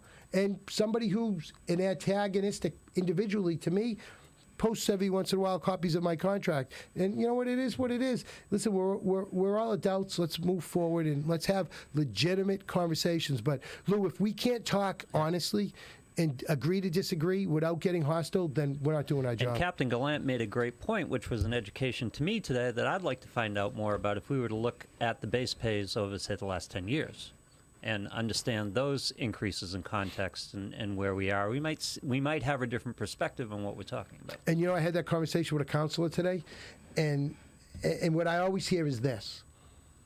We're not talking about history. This isn't about history. This is about today. Now, you might be right, but those years of 0, -10, -10, which in reality in the fourth year was really 0, 0, 0, because the -10s came back, when another union got 6, 6, and 6, who received 18%, and nobody said anything. In the year of potential layoffs and drastic pay cuts, when police and fire and DPW all took those major pay cuts, other unions received 18% raise. But if you went back to 2008 or 2000, I would go back to like 2004 and went forward and calculate everyone in the city. I would love to see that number. And then we might have to say, hey, boys, girls, police department, your number's way too high. We got to come back to the table. And you know what? Here's where hysteria has overtaken common sense. This contract expires in, in June of 2020. You renegotiate. And then if you can't get the unions to move back, you go to arbitration. Let an independent person hear it. I had asked that we do this in July, that we go to task in July, we get before a civil service hearings officer, we get to court, and by now we might have had a court order telling us what we should do temporarily. Because we need a temporary Band-Aid to get to the long-term solution. And maybe what the long-term solution for everyone is, in July of 2020, when everyone's contracts are gone in the city side, we need to put together a non-partisan team that does that negotiations. We use these outside agencies all the time. What's wrong with using the outside agencies to negotiate? And when you go home, you don't have to worry about ever seeing that employee again. Let's go out and do a fair and partial negotiations. You know who did my negotiations? My attorney and the city's attorney. I said to the man, I'm not going face-to-face with you. I'm not having a war with you. Because no matter how close we are, negotiations can be contentious. Oh, yeah. So I said, my lawyer and that lawyer will negotiate, and whatever's the outcome of the two lawyers, I'll abide by, and it's up to the mayor to abide by his side. And I said to my lawyer, I have full faith in you. Although we disagree on some facts, I can't be the emotional negotiator. And to me, it is negotiable because of what me and my family went through when it came to my contract. Yep. So I was smart enough, based on the people that advised me, and I talked to a lot of elder statesmen, people who have been around for years that people think I'm old. They're a lot older. But they could sit back and say, Joe, the best thing for you is take emotions out of it. You know how you take emotions out of it if you're a Lebanese male and you're me? Stay out of the room. Stay out of the room. It's the only way to do it, Lou. But you know what? It worked for me. And then on the final day, it's just us sitting there. And then, of course, you try to push a little. And because then it's not bad when you're pushing and each side pushes and you come to a compromise and neither party's happy and you have the compromise. And that's the way to do it if you really want to do it. And that's just Joe Solomon's opinion. I'm nothing but Joe Solomon. But I know it worked for me, and I think it can work when the emotions right now are at the hysteria level. And they need to come back, or this is just not good for our city. You mentioned the 2006 to 2009 window. Is there a way out of this so that so that the department isn't facing a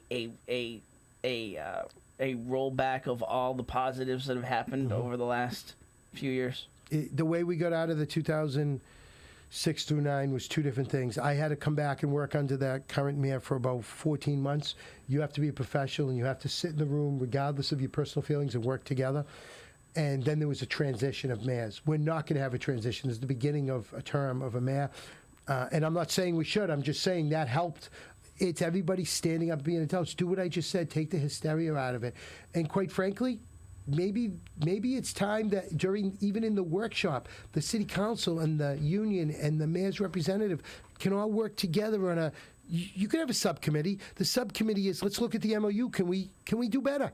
Can we take something from the MOU and instead of you losing it, move it to year 2 and give a lump sum? Some of the councils actually, in conversations months ago, said to me, what if, Chief, they took lump sum amounts out and said, we're still going to give it to you, but we're not going to give it to you this year. We'll give it to you at the end so you won't lose it, but it helps us. And I said, well, I can't get involved in that because I'm not going to negotiate for them. But wow, when you sit back and say, that's thinking outside the box. We have some pretty smart people. We may not agree right now, myself, philosophically with the councils, and I may not agree philosophically all the time with my mayor. There is some intelligent, the mayor's got 40, maybe 50 years of experience.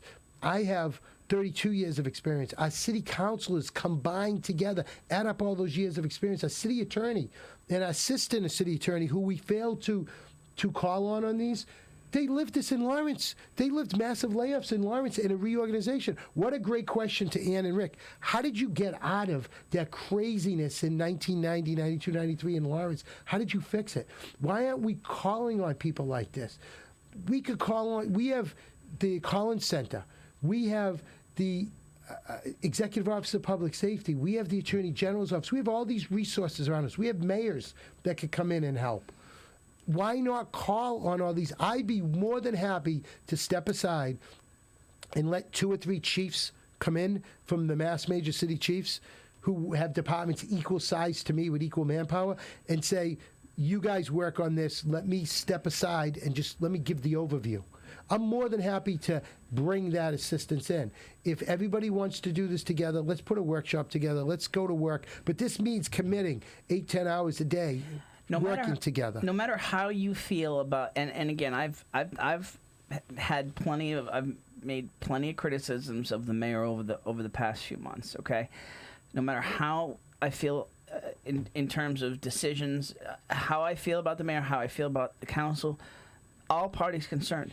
If you, and I know this is like a very mamby-pamby way of looking at it, but if you care about your city, if you love the city as much as a lot of the people that I see on social media, that I see at Country Kitchen, Al's Diner, Market Basket, you name it, I see them every House Street, I see them every day. If you care as much as you do, you have to be rooting for the mayor and for our public officials to find a solution here, and. The problem comes is in that it's very people are having a hard time trusting right now that is going to happen, and there's a lot of rhetoric that continues to really damage that trust. And Tim, that's a great point, because if you look at the transition in 2010, there was no trust at all, and there was everybody mistrust each other, and the way we got around that was by asking other people for help. So if you don't trust me because I'm the police chief and you think I'm in bed with the union, you don't trust the union, you don't trust the man, you don't trust the council, let's ask somebody on the outside. Let's ask the Collins Center. And this is sad to say, but if it costs us money, let's ask the Collins Center. You're telling me that we couldn't find, if everyone put our heads together, 3 or 4 former city government officials, not from Methuen, who were mayors, town managers, city councilors, business agents who would be willing to come to this city on a volunteer basis and work together to help us. Kathleen O'Toole, the former commissioner of Boston Police, the former police chief in Seattle, Washington, the former head of Garda in Ireland, volunteered about a month ago to oversee a top-to-bottom forensic investigation of this Massachusetts State Police on her own, and they accepted. And I don't believe she was ever a trooper, but she's been so much. She's like another idol. She's done so many different things. And what she's going to do is she's going to look to the Police Executive Research Forum, PERF, who are a national think tank, and they're going to come in, and it's not going to cost the state anything, and they're going to now tear apart all the levels of the onion. I've heard you say this before. This ain't a 6-layer onion. This is a 1,000,000-layer onion. Tear it apart. Why can't we all say we're willing to work with these outside people, even if you create an ordinance? However you do this administratively, or the mayor writes an executive order, we're going to abdicate the official final decision to this board. I don't but think the we're mayor has all any going to make interest that in decision. But we don't know unless we ask. But let's get some outside. I'm more than happy to bring outside help in. But the mayor brought in Darren Klein. And by the way, Darren Klein and me went head to head in 2010 and 2011. I didn't even want to be in the same room with the guy because he's such a hard negotiator. But I was sitting on the other side of the table with him. I'm like, oh, this is great. He's the bad guy. So he can deliver the message. We just need a couple of people that aren't caught up in the hysteria. Even if they don't abdicate authorities, they work with us. There's no reason not to bring out. And by the way, what's wrong to bring out somebody who we have determined is a citizen activist? Who made the change in the Arlington neighborhood? Do you know? Who brought the Arlington neighborhood back and made the change in the Arlington neighborhood in 1995? Well, I mean, Linda Soucy. Linda Soucy. Yeah. A person who I would be more than happy to have put in my truck, tied her up, and driven her to Atkinson, New Hampshire, and delivered her there. Because I was told in November '95, go down there and fix the problems. And I was faced with her, and the confrontation was brutal. But she was an outside person who only had the love for the community, didn't want money, didn't want a job. An outside activist changed the Arlington neighborhood forever. Now, we love to take credit, and we did do a lot of good work there, but it all started with the change agent. We need to bring let's bring one more person in to help us. Maybe it's the Collins Center. The Collins Center worked with 3 mayors already, so they're not a prejudiced agency that there's someone that's my buddy. They've been with 3 different administrations here. Maybe we look to the professionals. Maybe we go to University of Lowell and say, give us someone on their PhD program in municipal finance and someone in your PhD program in municipal policy. And let's get those people to guide us. I don't know all the answers. I only know what I know based on my exposure.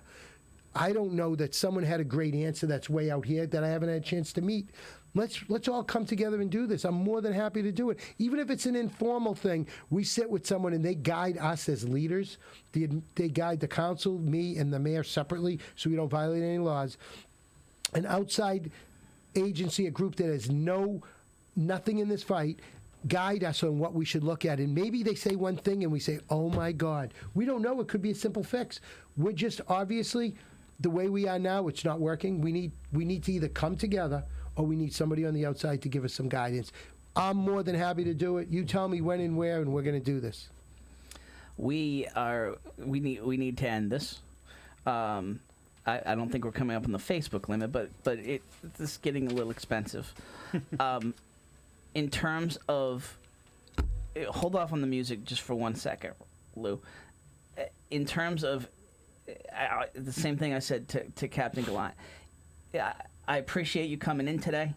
I appreciate you being. And by the way, one person asked just in terms of you talking about going to training in Connecticut and around the country. Do you get paid for that? Or no, we did that. We did that. We have not received any pay for any training that we've done. Even Connecticut, we went down on a day shift. Yeah. We went down on a shift time to Connecticut, so there's no cost to the city. And no, we do not receive pay for any of those speeches that we give or trainings that we give. It's part of sharing what you know. And when we go, there might be 40 instructors doing breakout sessions. Everybody's sharing something, then we spend the rest of the time learning from other people. That's how we've got some of these great ideas that we've brought back to the city. Is there anything that we didn't get to today that because I asked you came in on short notice, anything that you want to get out there? that we didn't Just talk about? that, you know what, we're committed to doing our jobs, and we're going to do the best that we can do under whatever the circumstances are. Expect us to fight. Expect me to say what can be done and what can't be done. And however, at the end of the day, whatever the final answer is and the final number of people is, we will work as diligently hard as we possibly can. And if I could just say this in ending, that having you and Lou here, and this is sort of like what I'm talking about. Look at the different diversities here, and I may not agree with a lot of the stuff I've heard, even last time I was here, with maybe the opinions of Lou. But you know what? He said a few things. I said, oh my God, let me counter with this. And it got us talking. You have to Let's have just that. stir the You have pot to have- positively. It can't be a works. bunch of yes men in the room. You have to have opposing views, and you don't have to, but I mean, if you have opposing views, the best way is to get together And the discuss example it. is that this works. So let's continue doing this. Thank you. Would you stipulate, at least, because we learned a lot here today, would you stipulate at least that you guys haven't done, when we talk about in terms of how the schools built their case to the public, I know that there was a lot of barriers in the way, but would you stipulate to this point that you may not have done the best in terms of building the case? Absolutely, 100%, and that was intentional, because we go to our advisors, and my chief's advisors said, you can't be making this case. You're not supposed to be hysterical. You're not supposed to have people marching through and crying. Let the process work itself out and deal with it. 100% against everything I say. You're looking at it right there. You're not the, I would have written my brief, and I would have shared it, and I would have come on here, and I would have gone on every other show. I would have gone to the Eagle Tribune. Sometimes we can't do what we think is best. We have to do what our advisors say. I still say it wasn't right, but there wasn't a single person I spoke to who told me to do what I thought was right, which is what you said, make the case. Sometimes we have to question whether we're right. I still say I was right, but I have just to think listen to the guidance that I get sometimes. Sometimes the guidance you get is political, and it's just like not common sense. I just have always been, and again, I'm not being paid for any. I've done PR. I've done crisis management PR in the past in former work lives, and I worked with. I worked with a couple of legends in that when I worked for Steinbrenner and the Yankees. Howard. I can't think of his last name right now, but a legend in PR. He always told me, own it. Get out in front of the problem before the problem owns you. And that's the one I just take all the politics out of this. It's the one part of this. This has been counter to everything I know about you in terms of building that case, and I hope that we can get back to you writing a column in Loop Weekly. I agree, and I tell you, because I thought that was a great service. We were a total failure on the PR side, because every piece of advice that came to me is, we always get ahead of problems or something we do wrong, but this was different. This was a political situation. We didn't belong ahead of the political situation. I personally disagree 100%. I should have been the advocate. I wanted to be the advocate. I listened to all the advice, and I listened to people I report to.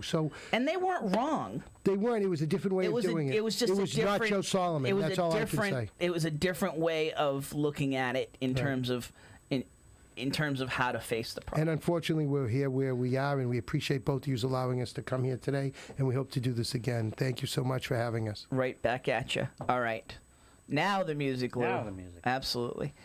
For Lou Blasi, and huge thank you to Facebook and to Twitter and to YouTube for just having this forum that we can go for 3 hours.